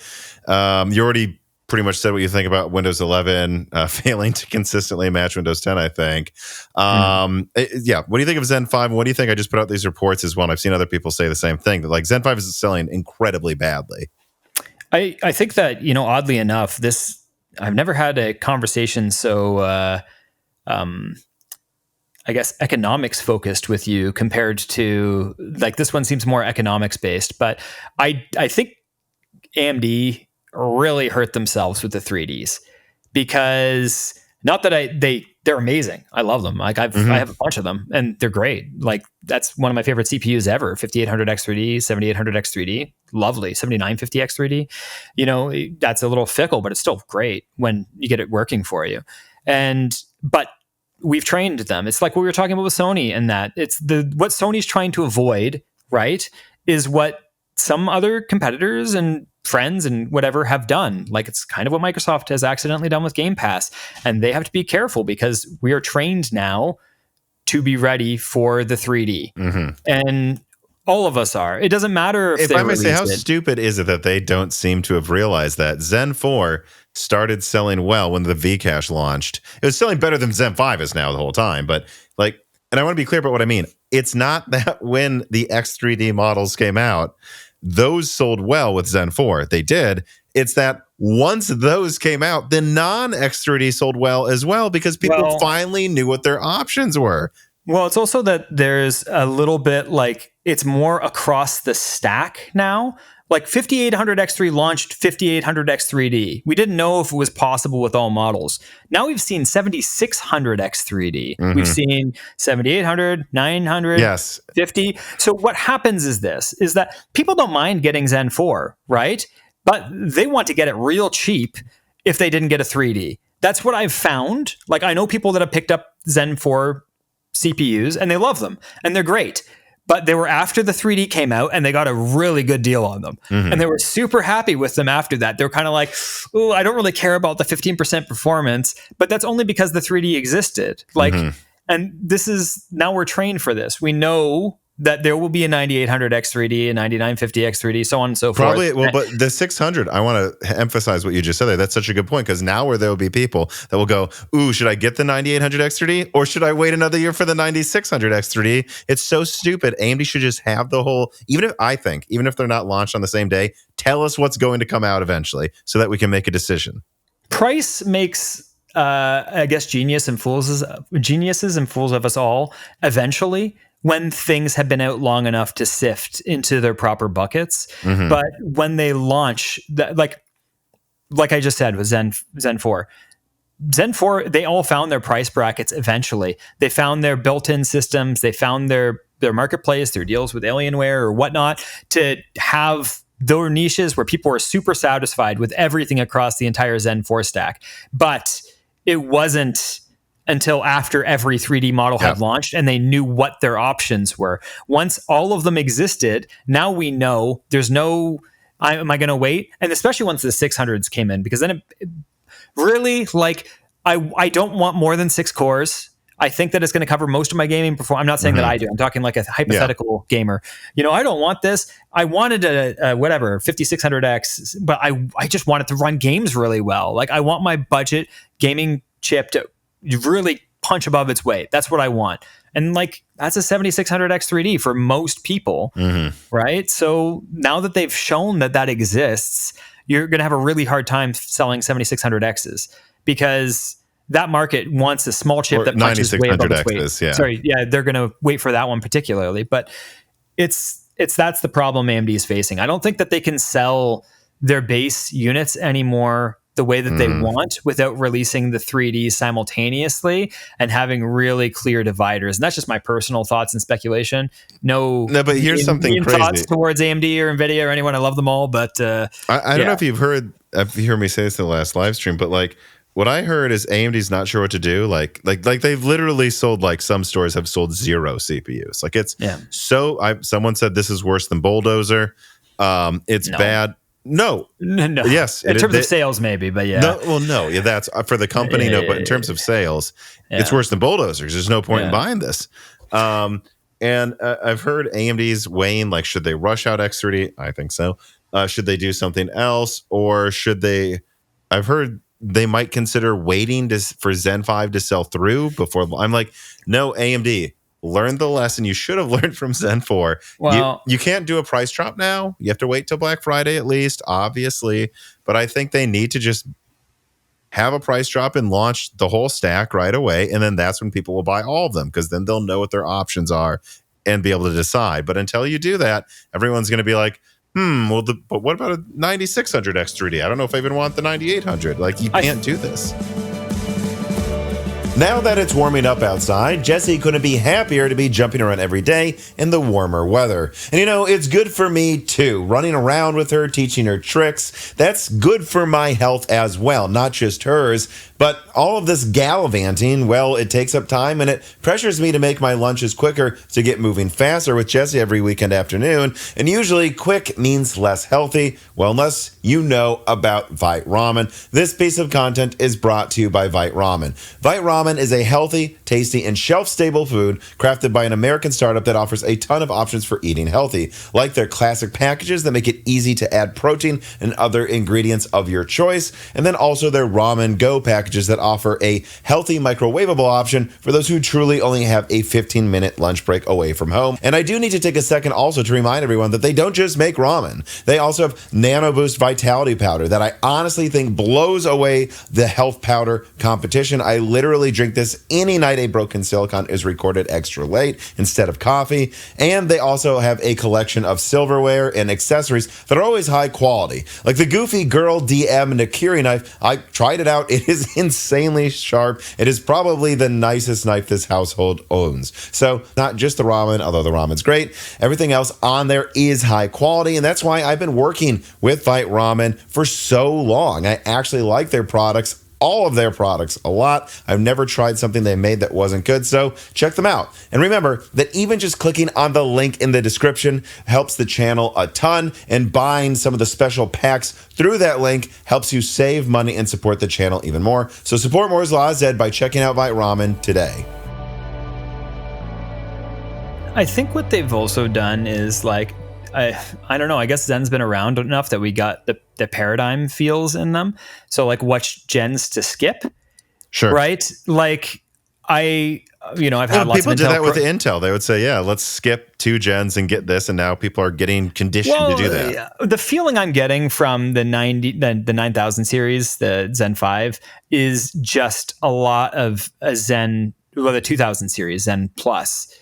Like, that's the vibe I'm getting from it. I know that technically it's better than that, but, I had a 1700X, 3900X, 5950X, 7950X 3D, right? In terms of like what I upgraded in my main desktop, but I skipped specifically I skipped the 2000 series because I saw it and I was like, it's not a big enough upgrade for me personally in this. I have like usually an Intel laptop I've worked on, or this or that. I had other hardware. I always usually have a work computer and a gaming desktop, and I'll play with different hardware on each just for fun. So I get more of a breadth of what goes on. So I was excited when Zen came out because I think I had a work Intel station, and then I had that, but I just like skip one gen, skip what gen. And I feel like for me, the big thing is until the 3D comes out and some of the IPC gains start manifesting more consistently. Like I said to you right away when the review started coming live, you and I were just chatting. I'm like,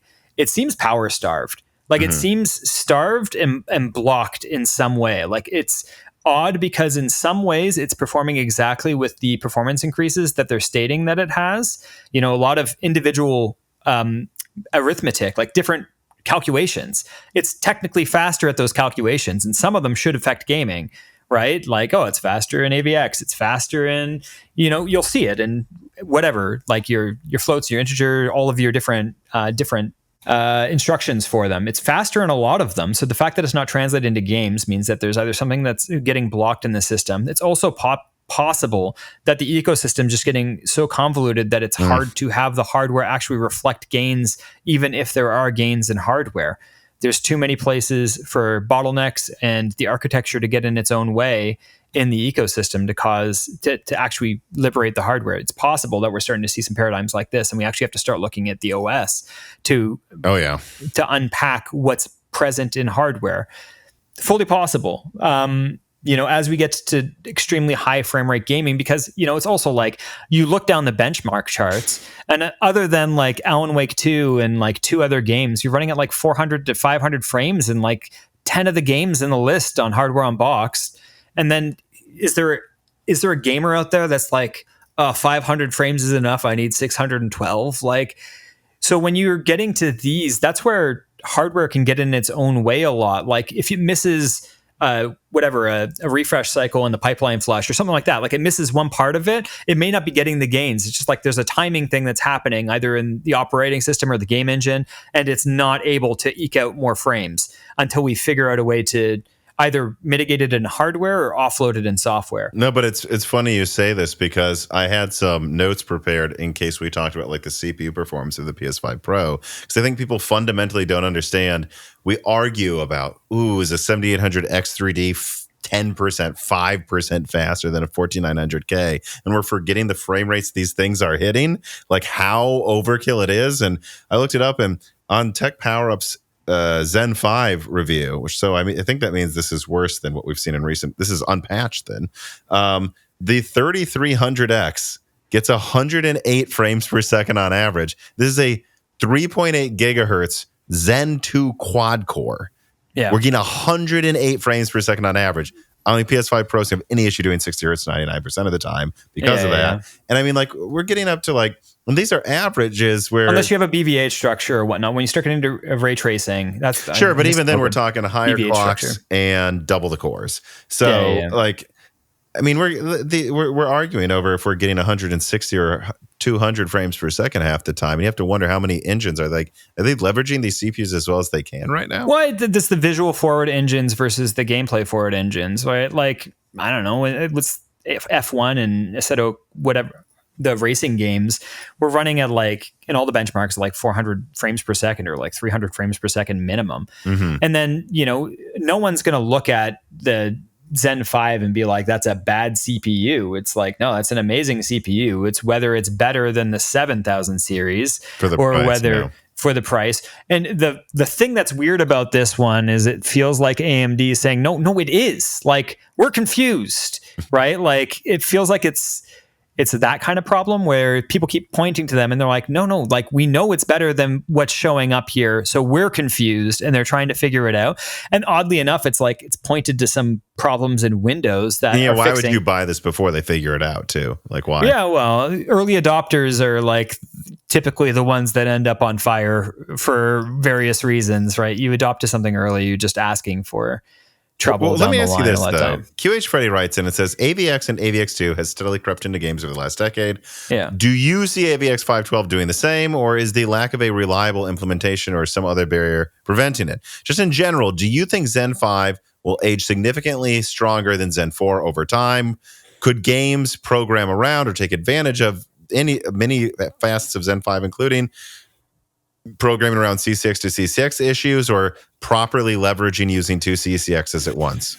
I mean, it's fully like vector instruction sets like AVX 512 and 256 and whatnot. They have massive potential. Like, you could do a lot of stuff in games. Game developers do a lot of things in raster that they'd prefer to do vector, right? Mm-hmm. Like your UI, for instance, they'll often bake things down to textures or whatnot, and that stuff could fully be vector. And there's way more things you could do with your AVX instructions than that. But there's a lot of game that could be vectorized that we don't do that because it's not standardized across the entire pipeline. Didn't Intel just cut down their AVX? And one of the gens has less AVX than the previous gen. Yeah, they lasered it off between Alder Lake through Raptor Lake, and they're finally getting it back with Arrow Lake. So, but when you have inconsistency, maybe just like disabled it for the non-Xeons. I don't want to say the wrong word. Yeah. Like, and it's true that it's not currently used in games, but unless it's in hardware across the entire stack, it's not going to be. And like, that's an area where like devs are still often console first, and then like branch up to PC. So, they're not getting AVX 512 in a PS5. So because you of that, you don't think there's a problem. You think there's just no reason for them to push for it hard until PS6, basically. Well, when it becomes standard, I'm sure there's some, like, I'm sure devs have a lot of fun things that they would like to play with, and then things that they're currently compromising in games that they wouldn't have to compromise if they can move to a high-end AVX instruction set. But they can't do it until they have enough buy-in, right? Like, oddly enough kind of falls back on what I just said with Intel, where you have to change instruction sets to get past a problem. That's actually an area that's using AVX instruction sets. So when you have it's before the game launches, it's not doing it concurrently, because and especially in Intel's ecosystem, going to AVX instruction sets increases your heat output of your CPU a lot of the time. So I think that was on an Antec when they were doing that. They just checked benchmarking different instruction sets, and the heat output of, I don't remember, it was the 1200 series or whatnot, was much higher when they were doing AVX instructions, and their clocks were way lower. You would be afraid to have a situation that pushes heat and drops your clocks in a game workload, more so than because that can, like, how quickly do your clocks come back afterwards? Is it going to affect your frame rates? It's fine to do at the beginning of your game booting with your decompression, but is it something we're going to do later, right? Which the crazy thing about Zen 5 is I've basically been told it doesn't raise temperatures really using AVX 512, which is crazy, but that's not true of pretty much every other AVX 512 architecture. Well, this is it. So even though, and this is, we've never really seen anything, and it's actually a really cool opportunity for Steam and Linux if they do pull this stuff in, because they could theoretically, they have that opportunity. If they made a hardware that had some of these features, right, and it was just one set piece of hardware, like the Steam Deck or like that, and the fact that they're already doing a translation layer, it's an opportunity to target things like this, or and really leverage, rubbing it in Microsoft's face that we run your games emulated better than you can run the game, even maybe. Well, I translated, not emulated. Translated, not emulated. Yeah. It's different, but it's true. There is opportunities there for that reason. So it's interesting, but it needs widespread coverage. We need it to be in the entire hardware stack equivalently and all competition before game developers will target it. And then without inherent risks.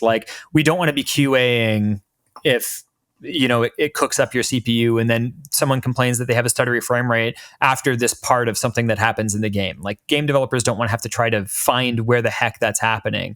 So we will typically avoid things. I'm sure that there's lots of places that they're used. Once again, I'm more on the art side, but I talk to devs all the time. So I have some insight to what they do, but it's not my regular workload.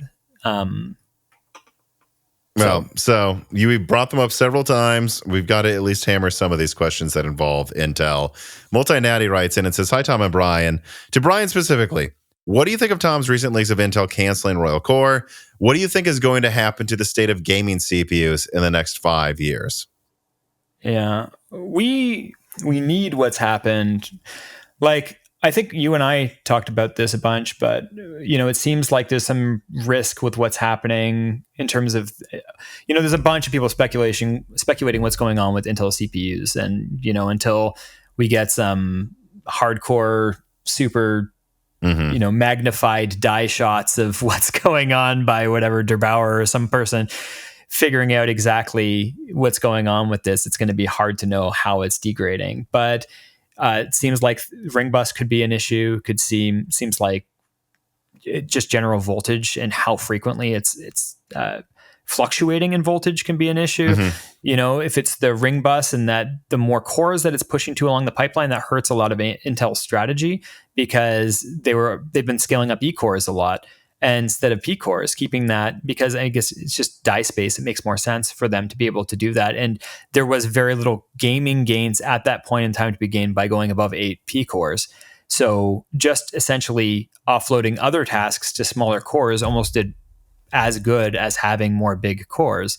But if that philosophy is questioned by stability and how much you can scale that, then there's some real issues in terms of scaling product lines. The advantage AMD has is how much they can scale their product line across from, tiny 4-core chips or even 2-core chips to whatever, 198 EPYC chips. They scale that entire thing with one chiplet design.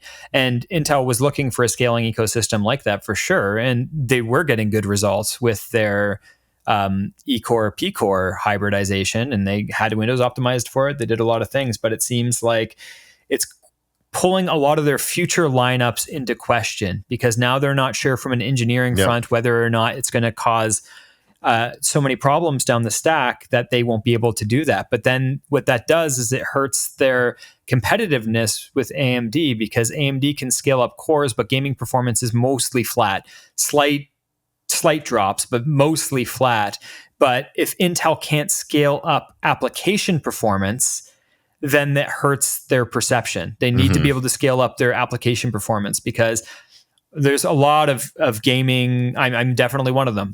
Gaming hardware / game, like, work hardcore on hardware. So I need it to do really well at both a lot of the time. So for me, that's led me more to 7950X 3D and whatnot. But for a lot of people, that leads them down to 13900K, 14900K. But that put them in a bad experience. And if in the future their way of competing was having even more of these E-cores, then that gets to be kind of put in question. So I think that I love when Intel and AMD are in good competition with each other. Yeah. I think that they both approach hardware in really interesting ways, and they learn from each other. And I like that ecosystem. So I want them to keep up with it and push hardware in interesting ways, and I want them to keep AMD on their toes and ARM on their toes. Like, we need these. I always think of ARM as like a sneak attack in the mix, but it's going to be interesting. I think it's rough that they've canceled it. My personal speculation, is that it's something to do with being able to scale up on the ring bus to as many cores as possible, and then they're having to cut future designs or future things that I think there's something to that as well, especially with, I leaked that there was Arrow Lake, coming out this year, 8 big, 16 little, and that after that there should be Arrow Lake refresh that would be much like Alder Lake to Raptor Lake, which is doubling the E-cores. And I wonder, is it because if you have too many E-cores and high ring bus clocks and voltage, it fries the ring bus? I don't know. I have a suspicion it is, especially when I hear about, like, they were considering 40 E-cores and like all these crazy things. And then I heard all of that was canceled. Like, is it because they realized past, I don't know, is it 12 E-cores things don't work well? Lunar Lake only has 4. I don't know. I think we need to settle the IPC argument as well, so that we can have some of these conversations more cleanly. Like, I wish I really had a recent, really clear hardware unboxed video. And I'm sorry I'm putting them on the spot, because they do such a good job at some of this stuff, where you have every one of these new architectures clocked to like 4 or 5 gigahertz, and let's just test IPC across all of these stacks and have like gaming and application. Gaming applications, the most recent thing we can point to and be like, this is IPC in this mix, right? Because we say I would want them to do it at different clocks too. Do it at 1.5, 2, 3, 4, and 5 gigahertz as well, please, because that you can really fudge the numbers at a certain speed. Well, and there's voltage scaling. Some things are just hungrier at certain ranges, and other, right? Like, depends on where in the curve they are. But when it comes to that, without that to point to, it's like IPC is such a weird word, because how many times have things we've spoken as IPC been clock gains or cache increases or that? And I know Hardware Unboxed on Reddit, they think everything's IPC. Yeah. Well, when you look at Hardware Unboxed did a great video too with cache, limiting cache from one, like the Gamers Nexus did one like that too, where they simulated other CPUs with one CPU with the same cache across the board to see what's cache and what's CPU, because a lot of IPC gains have been cache gains, right? And then, so how do we separate what's cache, what's actually instructions being calculated faster, and clocks? And we need I think we need a clean palette. That's my statement. If we had a clean palette to point to that with recent examples in software and hardware, that'd be pretty useful, right? Especially with memory a little bit isolated, because of how they scale memory is interesting too. These are variables, right? You have memory scaling, you have clock scaling, right? And if you're doing 4 gigahertz to 4 gigahertz, are you at the same RAM speeds? Are you? Exactly, right? So and then they usually give Intel higher RAM, and that, and it's so hard to know. As far as we can tell, these CPUs might break if the RAM's clocked too fast. Well, yeah, they'll work great when they work. This is the messiest ecosystem I think I've seen. I agree. It's the messiest ecosystem with the best hardware I've seen. I remember messy ecosystems where one of them was just bad, and you're like, oh, okay. But this is like, a lot of the products are quite good, but the ecosystem is really messy. So I think Intel and AMD both need to clean up this a fair bit, because this is, AMD shouldn't be having press rounds fighting the gaming press on their findings because they don't know, like, they don't understand what the results are happening, right? So there's, like, to some extent, I think that there's also a problem with, they do really, really good engineering. Both AMD and NVIDIA and Intel, they all do amazing engineering, but I don't think they actually have the perspective of game developers in-house as much as we might like to think that they do. And there aren't that many, there's a lot of really great engineers they have for sure, but I guess ones with also the foresight of what a game is doing and not as isolated in like just the render pipeline or just that. There's kind of like a view it seems like they're missing at a lot of these companies in terms of how their hardware actually performs.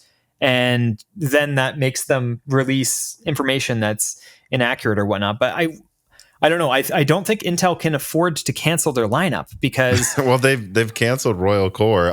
Now, obviously, they've got other things coming out. I've heard of a couple code names that should be replaced that I don't want to say right now. But they don't sound as moonshotty as Royal Core was going to be. That was the Jim Keller core, right? Yeah, which and in many ways you go, well, maybe it's good they're not a moonshot, but I just don't know if Intel can compete if their plan is to do a 5 to 15% performance uplift every 2 years without trying to do something big again because they're behind.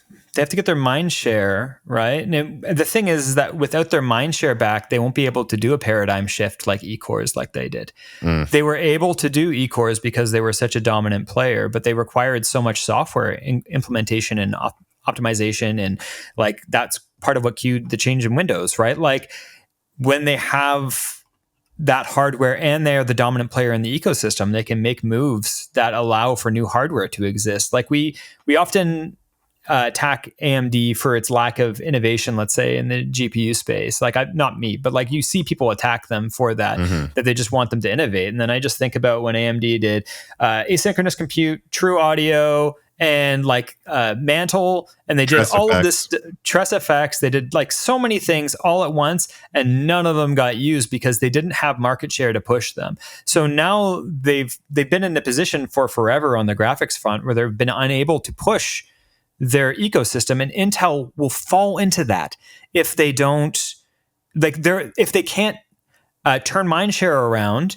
and keep their current market position, they lose some of their potential for paradigm shifts with hardware.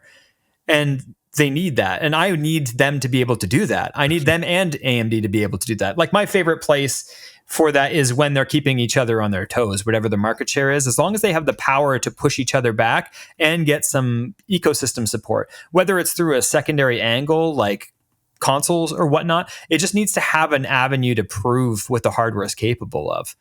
I had a couple crazy thoughts on that, but that I can... Well, maybe we'll get back to them by me bringing this up. You mentioned RDNA 4.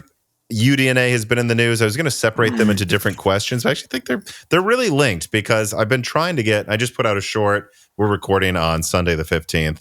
But like this morning, a short came out from this channel that was pulled from the last live stream that I think condensed something I've been trying to make clear on like why AMD would not go high end with RDNA 4. And it's everyone keeps complaining about them not having feature parity with NVIDIA, having weird launches, not being able to support all of their products. And it's like, yeah, that's because they're making too many products, and maybe going with just mid-range and lower, just 2 dies, not a bunch of dies and chiplets with RDNA 4 can give them a chance to catch up in software. And once they have matching software is when anyone would bother to buy a high-end AMD graphics card. And moving to UDNA, where they're merging AI with their their compute really line, CDNA with their RDNA line. That means that they don't have to worry, should we bother to make a $2,000 graphics card? They're going to for AI. And if it's worth it in the consumer market, now they can sell it to the consumer market without having to make a purpose-built gaming card. But just throwing all of that at you, I mean, what do you think of RDNA 4 and what do you think of UDNA? I said this last time or the time before, I don't remember, but my thoughts on RDNA 4 are this, is that people complain about AMD and, well, like, honestly, their drivers have been pretty solid lately, but or feature parity in drivers and things like that. I think that's what they really mean most of the time. Their biggest chance to get people into AMD's ecosystem, like I said last time, isn't desktop at all. It's laptops. If people get used to their driver subset in the in laptops, they're going to be much more like willing to get it in desktop if they decide to get a desktop in the future. Yeah, I've had this AMD laptop for a while. It actually worked well. Maybe I should get a dedicated graphics card by AMD. Well, that's it. If you have a positive and you know the UI, you know the workflow, and you have a good experience with your laptop, you're going to be much more inclined. So like I think I said that verbatim the last couple times I was on. AMD, it makes sense why they wouldn't, because they haven't been able to justify the margins that NVIDIA does, despite, I'm sorry, but like a 7900 XTX is actually pretty amazing. I have a computer with one of them, and that GPU is ridiculous. Yeah, if you play a 4090, it's better. But there's so many games I played on that, and the frame rates are so preposterous, and it's runs well and it's smooth, and like it's a really good GPU. The 4090 is also a really, really good GPU, but AMD can't command the same mindshare that NVIDIA can with that, and they also end up selling to people lower in the spec that end up having to use their compensatory feature sets like FSR and whatnot in the worst capacity for them rather than the better. Most people aren't buying 7900 XTXs; they're buying 7700 XTXs or 78.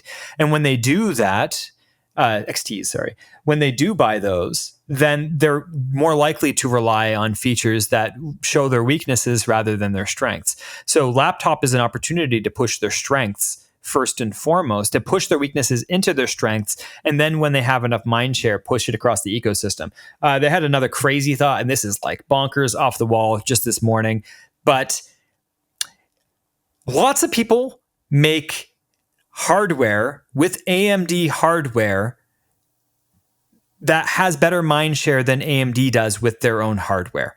And that's got to be a weird situation. PlayStation's regarded well, way better on average, versus, well, at least relative to its competition than AMD is relative to their competition. Well, it's ahead of its competition, right? Or even like whatever. There's been Apple devices that use dedicated Radeon cards that were regarded very well. I can bring that up. Yeah, there's lots of things like that too. Like even the Steam Deck, right? We don't even think about the fact that it uses Radeon and Steam Deck, right? The hardware is better than the perception of it to some extent. And I honestly, like, part of me was, if PlayStation started selling AMD's GPUs, like, what would happen to the PC space? It would just be like branded as PlayStation GPUs, but they are like, and maybe there's some more engineering assistance. Like if they did that in timing, in perfect timing, it's so hard to bring a brand that people have perceptions up versus a new brand with, even though like, because using a 7900 XTX, it doesn't feel like Radeon should have any stigma around it when I'm using it myself, other than when I turn ray tracing on in Alan Wake 2. Like that's the only time that I'm like, oh, I'm switching to my GeForce. The rest of the time I turn on one computer or the other with a game PC with my friends, and I'm having a great time either way. I'm not really paying attention to what it is. I'm just enjoying my game with my friends.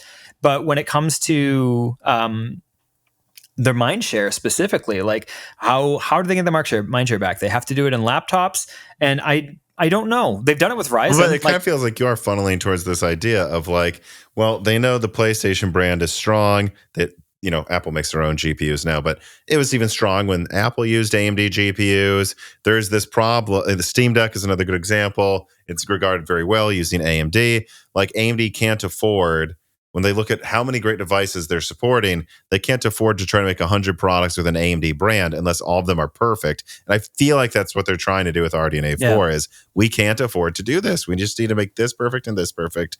We have so many clumsy launches lately. We can't afford to support this many products. Well, and also like 5 of them right, not 10 half-assed. What are people's favorite Radeons in history, right? Like RX 480, I know. 5700 XT, like, or even think back to like the 5870, the 6970. Those had 40-50% market share against NVIDIA. They weren't trying to beat the 580. They beat the 480 out of luck because NVIDIA just dropped the ball. But these were 256-bit, like 2 to 300 something millimeter square cards. These were not crazy cards. Yeah, so like there's always kind of that argument where, we want them to exist on the high end. And it's odd because it's so connected to what Sony is about to push a high-end product as far as they're concerned. I know it's silicon-wise compared to what exists in GPUs. It's not the same, but for what they're going to be able to do and what they're going to be able to impress people with visuals, it's going to be considered a high-end product as far as they're concerned using a 7800 XT. Mm-hmm. The fact that AMD has trouble doing that is interesting when they have a 7900 XTX and they have GPUs that do extremely well, that have great performance, but it's a lot of its mind share, which is why like part of me is like,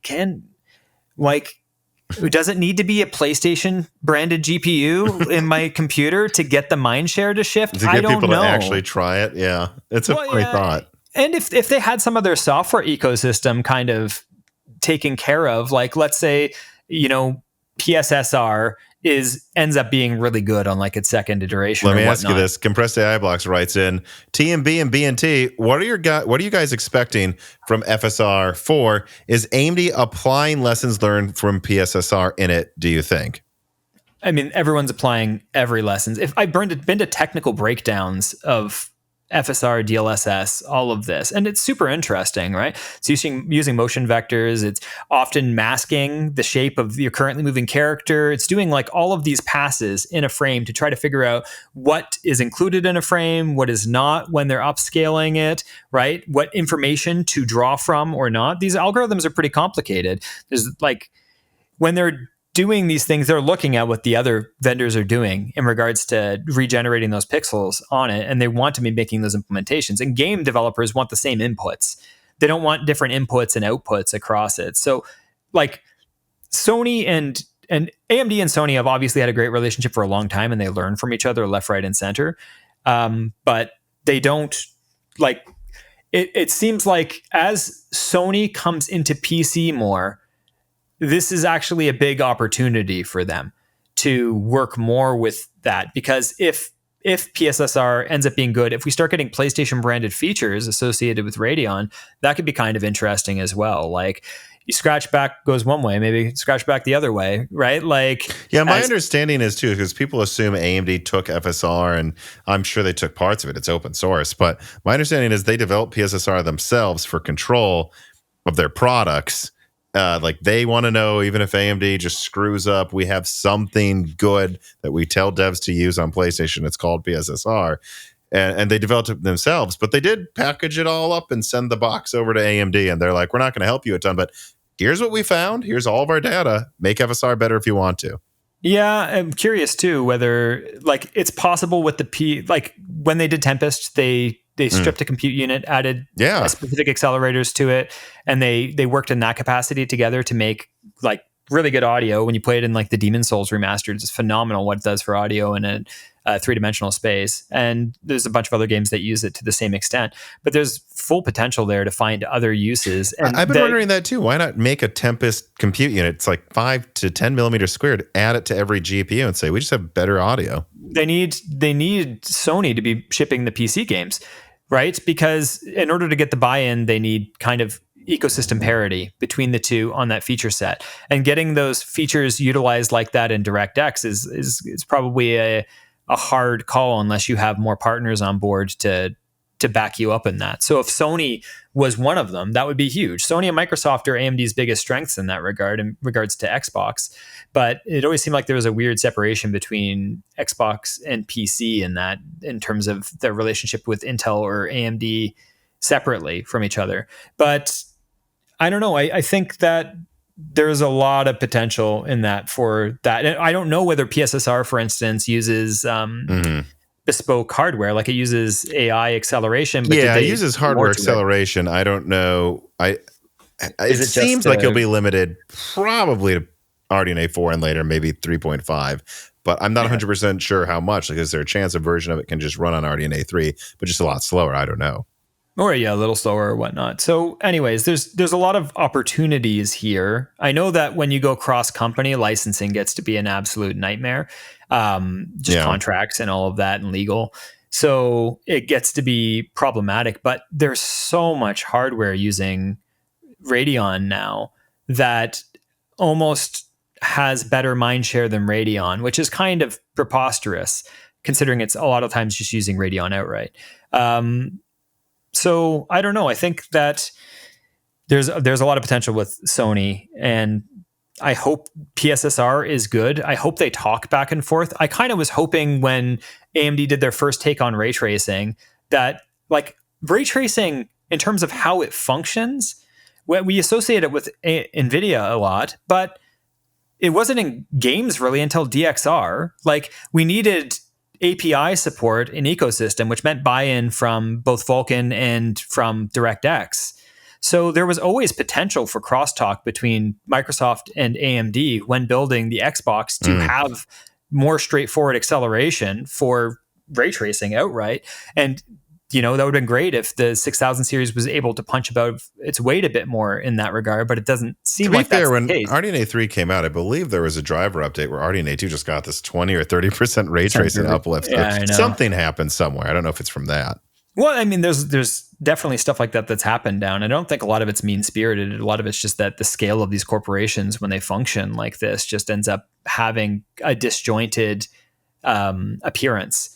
Because you create something and it benefits here, but it's not even necessarily communicated all the way down that it could benefit here and here, right? So, and Sony, it'd be great if they were willing to. I don't know what Sony engineering is willing to share with AMD when they're making revisions to their hardware and vice versa. I know that Sony and AMD both seem to have really, really positive I'd imagine ideas of each other. They share a lot.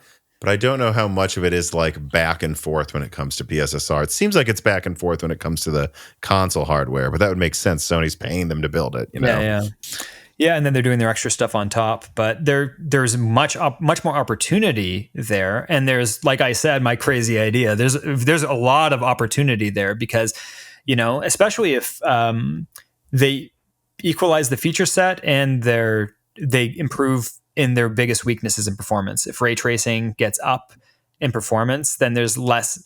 It's really, I think, AMD getting even more market share. A lot of it has to do with whether they can get FSR closer to DLSS and whether or not they can get the ray tracing performance up. Because people don't like to feel like they're missing out, and those are the big things that are making them feel like they're missing out. There's not much else that they feel like that about with hardware vendors. It's probably those two are the big ones. What do you expect out of PSSR? Because also part of my leak for PlayStation that I put out in my live stream on Friday was that apparently they just updated PSSR again from 9.0 to 9.4, and apparently a lot of that was there was feedback that it just didn't look up to snuff, like at least in a lot of people's games. And now they're saying it should look better. I don't know actually how good the newest version looks, but that tells you a month ago, devs didn't think it was as good as DLSS, but now it's been improved a bit. How close do you expect PSSR to get to DLSS? Or I don't know. What do you expect out of it? We're not at the world of diminishing returns yet. I think we're 2 years away from that. Where we have some scaler that's so good and that all of them start to catch up that we can't tell the difference between them. We're probably 2 years away from that point. It's going to happen. We're not going to be able to tell the difference. This is going to be something we don't talk about. So you think by the time FSR 4 comes out, I assume next year, it's either 4 or 5 with one of those, like every one of them has been making improvements. If you have enough improvements for long enough, I don't know if it's going to be like there'll be a cutoff point. It might be that it needs some AI type of acceleration and we have to put a cutoff on previous generations for it with some new architecture. It's possible that, but I don't see a future in 2 years where we can even talk about these anymore because the chance that, when you look at polygon progression when it started, you double the polygons is a huge difference, but there's a point where you just keep adding geometry and it makes no difference at all. And we will hit that point with upscaling where the improvements have been made that have been available to make, and there's going to be less and less differences between them as time moves on. 100%. The problem with the reason I laughed is when I've had a lot of things made from devs with the intent for art. like so many things. But they're not looking at it. Like artists and devs both are what make the games you love, but they're such different people. They will obsess about a component of it. Devs will often obsess about a component of it, make some tool or some feature and pass it to you. And it does everything they intended. But artists look at it and like, this is nuts. Like what's happening here? Why is my particle effect doing this? Why is this creating this weird gradation in the sky? Like all of these things that you'd catch visually. Do you think this is something Sony didn't run into as much with first party games maybe? And then now everyone else is trying it and they're like, because it was, I forgot what it was. I also probably shouldn't say, but it was like certain effects were causing issues for third-party developers. Exactly. I imagined like the first thing that came in my mind would be there's some artifacting in some weird space, either in particles or in your masking, so that people have really harsh edges around them as they're moving around. Or the resolution compensation. I almost want to open up the quote and look at it because sounds pretty similar to what I remember hearing. I don't know any of this, so I'm just. I know you don't. I know you're not. I know you actually don't. I have to be clear for the outside perception. It sounds like you guessed it to my memory, or at least one of the problems. If I was to guess what the problems would be, it's something due to that, right? So what happens is that they make it. They think it sounds great, but then like you can have artifacts that look worse than the improvements, even if almost every one of your pixels for your base rasterized game look better with this on or off. If you have a very strange effect that's happening either with your animations or with your particles or how transparencies overlay things, then you end up showing two games simultaneously and it looks super weird. And that's probably what was revealed. So now they have to probably QA and fix out all of those things. And that's probably what I guess would happen. I've just had too many tools built for me by devs at points in time that are great devs, and they often fix everything like eventually. But the first thing they get, they're so happy to give it to you, and they have all this intentionality with it. And then you look at it and you're like, why is it doing this? Why is it doing that? Why is this? Right. So I think it's probably one of those situations. So it'll get better and better as the right eyes get into it. And Sony has enough support across the board that hopefully it's not our eyes. Right? Yeah. It's not the gamers' eyes that are doing that. Yeah, I suppose this is why, they open things up before they go public to make sure it's ready for prime time. Yeah, they have the engineers, they have the support. Sony's great with that stuff. So they know what makes things look good, but it probably didn't hit Sony Santa Monica's art director's eyes until very recently, right? So, and that's when these problems get outlined and it goes back.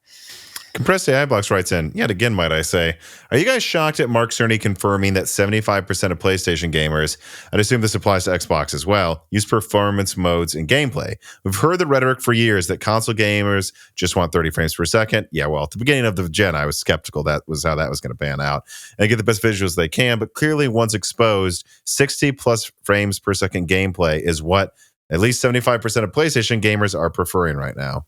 So, like, this is where the artist in me comes out for sure, because I think about what I play, and I think I probably play on performance mode 80 to 85% of the time. But this is it. I think there's one game I don't, and it's because it's usually over 50 and non-performance. Yeah. Well, there's also, when they say it's 75% of gamers and 25%, I don't think that's accurate. It's which games, right?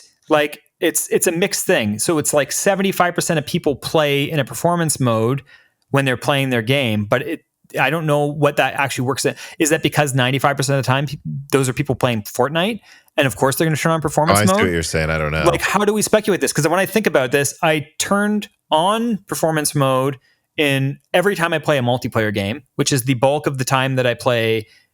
I probably pay 60% to 70% of my time playing PlayStation games with friends or PC games with friends. And I would put performance mode on as soon as I'm playing multiplayer 100% of the time. But when I think about the games where I didn't, specifically Rebirth, when I was playing Final Fantasy VII Rebirth, it was too ugly. There's too much visual compromises when it went down, and I actually just dropped the frames to go with it. There's a few times where I know that I toggle it, and I look, and I'm like, oh, I don't know. I think I'm actually going to go with performance with prioritized graphics. If it's not a big hit, if it's mostly just resolution, like it drops from 4K to 1440p, then I always take performance. But if it's like with Rebirth, it was too much. It was too big of a drop to go to performance, and I couldn't handle it. It was too ugly in comparison to the the graphics mode. So it's hard. It's like, what is the statement here? Is the statement that 75% of gamers always play in performance mode? Because that's a misconstrued statement. It's probably not the statement. It's that 75% of the time people play on their PlayStation, they play with performance mode, which I would guarantee is true. Which is, but then people playing these online fast-paced games are probably paying more hours than the people that play the other modes. Yeah, exactly. So how does this work out? Is it that there's outright a preference for the performance toggle? For me, it's 100%. Are the visuals compromised so much that I'm doing that? Like, I had no problem with all of the Insomniac games going to the middle. I love their middle of the run ones. They have ray tracing performance, where they compromised everything they could, but they had ray tracing, but got it to 60. Those were perfect, right? Like, that was a great compromise. But when... Or I like The Last of Us Part 2. They let you uncap the frame rate, and it turns out the fidelity mode actually is usually pretty close to 60. Close. Yeah. Yeah. So when... like, VRR displays have been a godsend for a lot of that as well, because anyways, so that's my thoughts on that, is that I don't know if I believe the way that people are spinning the metric. I think that in general, if 60 FPS is available for a graphics drop that is stomachable, I'll pick it all the time.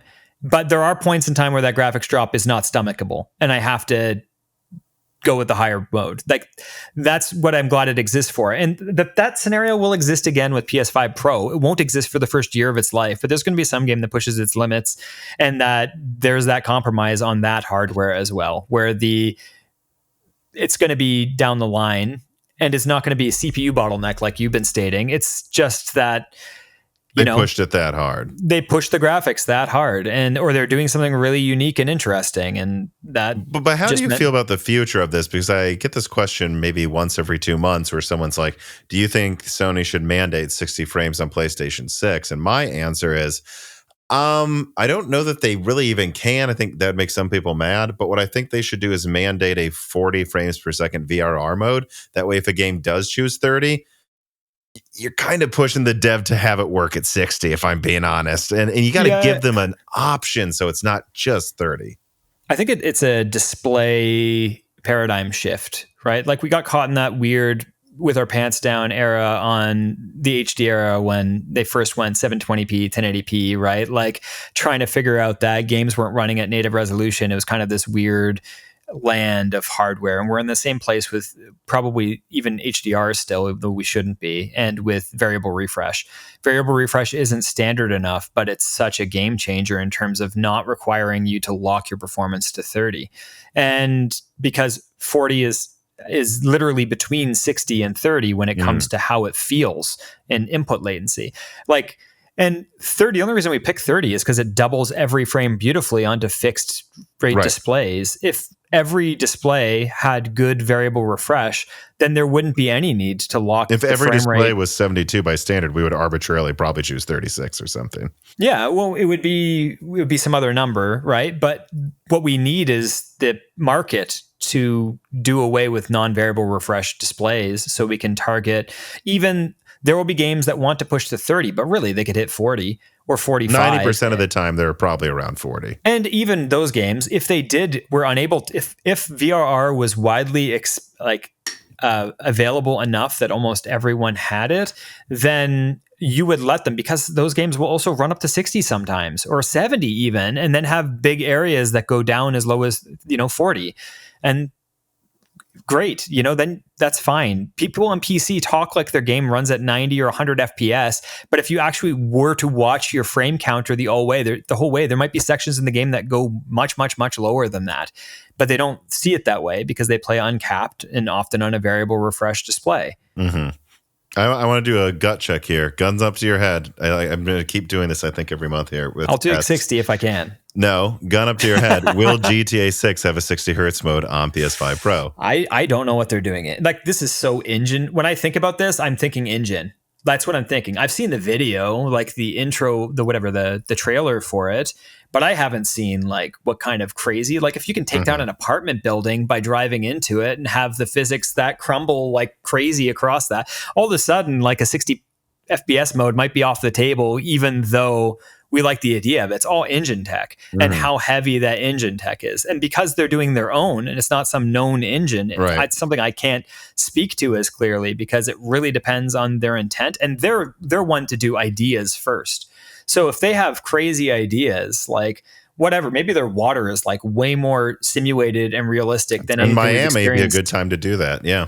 Like, what if there's flooding or not flooding or things that require a lot more calculations, just dealing with, soft body or rigid body physics and stuff? There's a chance that it's impossible with what they're trying to do. But they could make a 40 hertz mode work for sure, right? Oh, yeah. 40 VRR. I'm down with that for sure. But I don't know. Money they will have that, though. Well, I just think about like how far ahead of its time GTA 4's physics were for getting like run over and bungled around, and like some of the stuff that happened if you compare it to like Skate 2 or whatnot. There's so many videos that just make hilarious nature of the physics. It was so far ahead in regards to that. And if they found some feature that we don't know of that's similar to that, they may have put 60 off the table for them. So I'm going to say they're great engineers, but they're also amazing people with their ideas, and they might have put their ideas ahead of what engineering has possible for this generation. So I'm going to say 60 is possible if they didn't do that, and if they did do that, it's off the table. All right, I think this might be a fun one to close on here. It's been going for a while. Chris Rich writes in, one game I've enjoyed this year is Manor Lords. This game had just one full-time developer for most of its lifetime, but still has good graphics and innovative gameplay. Can you suggest any recent games from small developers that you thought were particularly good? And with modern game engines being so advanced, do you think it's much more practical for a small team of skilled developers to make an impactful game? Okay. What's a game? There's got to be a game that I played recently that was that like that. I'll answer the rest and see if a game comes to me. It's more possible for sure, right? It's much more possible in the 2D space than the 3D space, although 3D is catching up in regards to being able to use a lot of features in Unreal that if you keep your idea small and enjoyable, you can punch way above your weight with a small team. The bigger your idea gets, the harder it is to do that. So it's kind of like, it could be a beautiful era in regards to that. You can get cool games like Stray or Sifu, right, out of nowhere with relatively small teams. Or like, I think of like more hardcore indie ones that I've played. I really liked the Metroidvania one. I really like D-Lit and Wonder Labyrinth was a great game for a simple thing like that. But I don't know. I think it's more possible, but it's also possible for them to create a bigger mess for themselves. So we've seen that for sure a few times. Well, look at like the Lord of the Rings Gollum game or things like that, right? There's situations where if your idea is too grand or whatnot, then it can be pretty difficult. You just do your best and you hope people. That's interesting you bring that up, though. So you're saying like, yeah, it's easier than ever, but because it's easier than ever, it's easy to fall into the trap that you can do more than you probably should try to do as a small team. Yeah, that's 100% the case. I feel that for sure. It's easier to fall into the trap, and Unreal is amazing. I'm giving a talk at Unreal Fest at the end of the month, and it's a really cool engine and whatnot. But I do think that the base performance cost of the engine leaves less room for your ideas because once you turn on Lumen and Nanite, if you do, you're going to be struggling to get 60 frames per second. And if you add anything to your game, right, you're going to have a really hard time. So, and that makes it really hard for small developers. If you're a single person optimizing that, having anything outside of the box to add to your game gets to be a bit hard when the performance requirements are that high on an engine. Yeah, and again, this I've had on the Spirit of the North devs, and again, I remember when they gave a talk many years ago. One thing they thought they had really good Fox physics because that's what and then they realized little things that took them more time than they ever expected. They were like, when a fox stands at the end of a ledge, it's not a human. They don't have just 2 feet. I can put my 2 feet, like on the edge of a ledge. And that is how I would stand on the edge of a ledge. A fox is now just floating with his feet over the edge. And they had to like learn to have it like grasp it like this, like a gargoyle. Yeah. And it's like, that's just, a team of a few people, that's a lot of work. And were it to be hyper realistic, how accurate does the paws on that fox need to look? You have to probably show the nails lashing. What's the quantity of calculations on your inverse kinematic system to actually interact with all terrain and whatnot perfectly, right? Like it gets to be kind of a technical problem like that. But the other thing with oftentimes now too is you can tell games that do canned animation systems versus dynamic animation systems, that essentially now games movement is so flexible that you end up playing parts of animations blending into other parts of animations much more than you do canned animations. So there's so many edge cases to cover. You have to figure out, like when players play, they're going to operate in all of these spaces, and you're going to have edge cases that you miss for how your character controller operates and blends between different positions or poses so games get really technically complicated too. The more and more terrain gets complex, and you have to deal with things in different ways. We used to have a lot of simple flat games, which let us build, and even, you play something like Persona, and that manages to do 100% flat terrain all the time that never has anything, but no one complains about any of that because their idea is so well constructed that you do not pay attention at all to that aspect of the world being 100% missing. Games are interesting. It's all just like curtain pulled over your eyes that's trying to stop you to paying attention to everything else on the side of your head. And it's a beautiful kind of play that is trying to wrap you up to. Don't pay attention here. Don't just pay attention to what we're letting you play with. And the questions come up. What should a game look like? How should it operate? What should it be? And all of that. And it's a great opportunity. It's a great time for game developers to punch above their weight, but it puts them into a sea of risk. So. No, that's a really interesting answer. I hadn't thought about it that way, though. It sounds so obvious once you say it. Well, I think that's a good note to end on here for this episode. Yeah. As usual, we usually end this saying this could go on for 5 hours if we didn't cap it at some point, and I'm sure you'll be on again sometime soon. But please plug. I know you have a game coming out. Please plug yourself and what you want people to look at. Sure thing. So first, just want to say thanks for the opportunity, and I love all of the companies mentioned. No, if I said anything that I don't want to say anything that steps on anyone's toes. I appreciate all of the hardware and software you do. In regards to plugs, Pharaoh launches to early access. It should be Tuesday. On the 17th. The 17th. So, that's when this comes out. Very good timing. Nerve-wracking.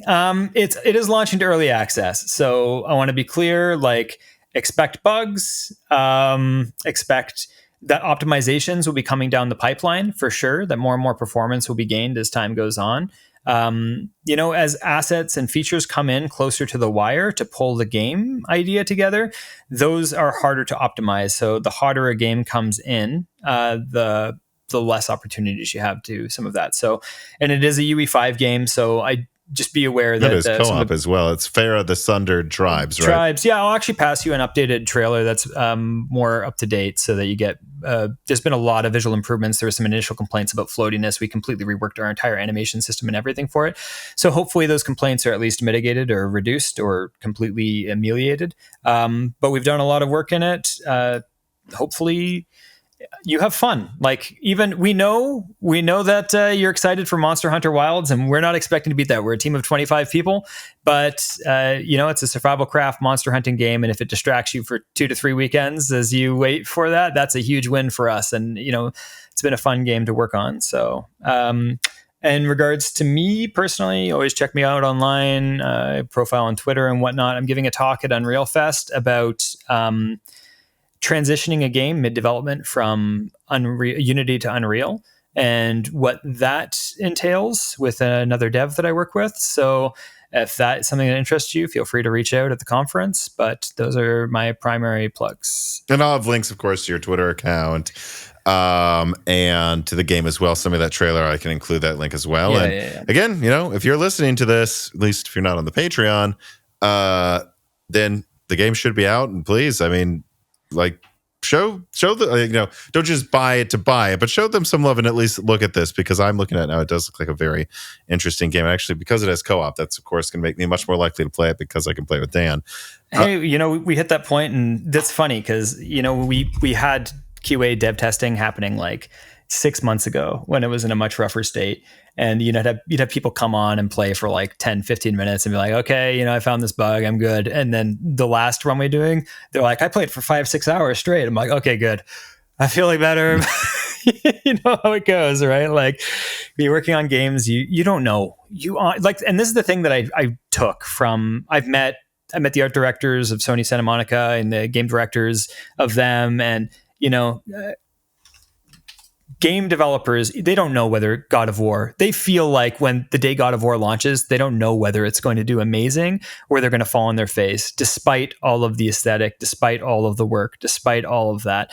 The Last of Us director I was talking to at one GDC as well, the same. It feels like they don't trust the release of their product. So it is, we did our best with the time they were given. We had to change engines midway, and hopefully you love it.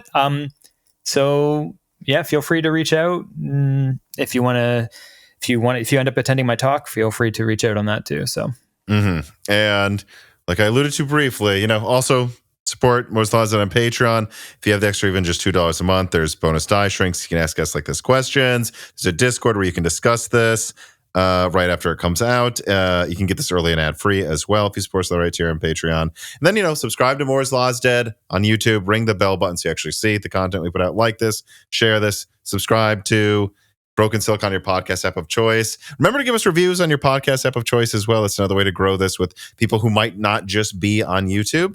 And as always, Bryan, again, thank you for coming on. Thank you to everybody for listening and for watching, and have a great week, everybody.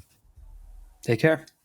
This podcast was brought to you by the YouTube channel and website Moore's Law is Dead. Moore's Law is Dead and Broken Silicon are trademarks of their creator, Tom. That guy is me, and I am indeed the creator, editor, writer, and showrunner of Moore's Law is Dead podcasts, videos, articles, and other media. However, it's not just me. Moore's Law is Dead is a team, with Broken Silicon co-hosted by my brother Dan, audio editing by Gerard Cortez, renders being done by the industrial designer Jean-Philippe Clermont, and special assistance is also provided by Carmen Cry and Carrie Nosugada as well. Find all of our information at www.mooreslawsdead.com on the About/support page. In the event you do want to hire me for consulting work, hire Gerard for audio work, hire Jean-Philippe for industrial design work, or you're interested in working with Carbon Cry or Carrie Nosugada as well, you can also find our long-term sponsors on that page if you want to show them some love for putting food on our tables. Or you can also mail us some love. You can send letters or hardware donations to the following address: Moore's Law is Dead, P.O. Box 60632 in Nashville, Tennessee, zip code 37206. Although, to be honest, the best way to show Moore's Law is Dead some love is to support us on Patreon. Patrons are what makes Moore's Law is Dead content truly possible. Every month, and really every day, depending on who you're talking about, me, Gerard, Dan, and Jean-Philippe are working tirelessly to provide a steady stream of content that we could not keep doing unless we knew the work was possible without being reliant on sponsors dictating every little thing we put out. Don't get us wrong. We love our sponsors, but we love directly working for you, our fans, much more. If you have any extra money, even a couple free dollars a month, consider supporting us directly on Patreon. Those couple of monthly dollars will get you access to the exclusive podcast Die Shrink, voting on subjects of future podcast episodes, the ability to ask guest questions, and of course, access to the Moore's Law is Dead Discord full of like-minded people who I am sure would love to meet you. I am one of them. Additionally, higher tiers get access to early, ad-free episodes of Broken Silicon, the ability to ask questions in all Broken Silicon episodes and Loose Ends live streams ahead of the recording, and the entire back catalog of Moore's Law is Dead podcasts, in addition to having thanks in the credits of videos and podcasts depending on the tier, with other perks available as well. And hey, If you cannot afford to support us directly every month, please do share Moore's Law is Dead videos and podcasts with friends and family and on social media and websites like Reddit. And give Broken Silicon a 5-star review on Apple Podcasts or your preferred podcast app of choice. All of this does really help us so much. But like I said, this podcast would not be possible without the patrons directly providing predictable and reliable support every month. And so now it is time to give a personal thanks to the greatest of the fans. The following supporters are at the 10 gigahertz or higher supported levels: Brad Medlin, Drita Full, Z Jits, Daniel D, Aaron Close, Deke, Jan Rauner, Nicholas Buckner, Daniel High, GZ Ziggy, MJB1, SNES Chalmers, Jerem Verriera, Falcom Alev, Jensen Wang, Gregor Sacker, Sarcastro, Toka, Chris Rich, Compressed AI Blocks, 3S Boy 08, Halbuma, Shredbird, Holden Mobley, Sammy Malas, Jordan Simkovic, Julian Leak, The Boss Haas, Jonathan, Franco Frederic, Jake Dude 23, Jake Martin, Chrysantine Zlicky, Stephen Hart, Meat and Pork, Tim Robb, Ian Clifford, Nithra Zink, Travis Gooding, Mad, Zutsu Taylor, Stephen Coates, Greg, Michael McGee, Patty Cakes, Gamers Unite, Amiable Chief, Mark Mitchell, Tommy, I Should, Mark Raidmaker, James Anderson, Cole Addict, Cameron, Henry Zhang, Wesley Sager, D31337 Antics, Michelle Pell, Jamie Witters, Exopuma, Reginald Ari, Teak Autumn, My Sharona, Jeff Settler, Winstar, Corey Leonard, James I. Raider, JSMMH, Little Germany, Shay, Milton, Win Wang, Melodic Warrior, Brett Jones, Chet Glidden, Mac Daffy, Stephen Dick, Jave Schultz, Hostern Haggerty, Justin Bustle, Jofit, Brian Scanlon, Hardland, Jansen Angima, Joseph Kelly, Slushpa, Himsig Gung, Tails 2299, Mealval, Verga, Sisyphos 7771, The Forbidden Juice, RB Racer, Brian Wright, Gian Violi, AC, Alex Vega, Dr. J Mad, Free D, Michael Cozy, John Swin, Crystal Joe,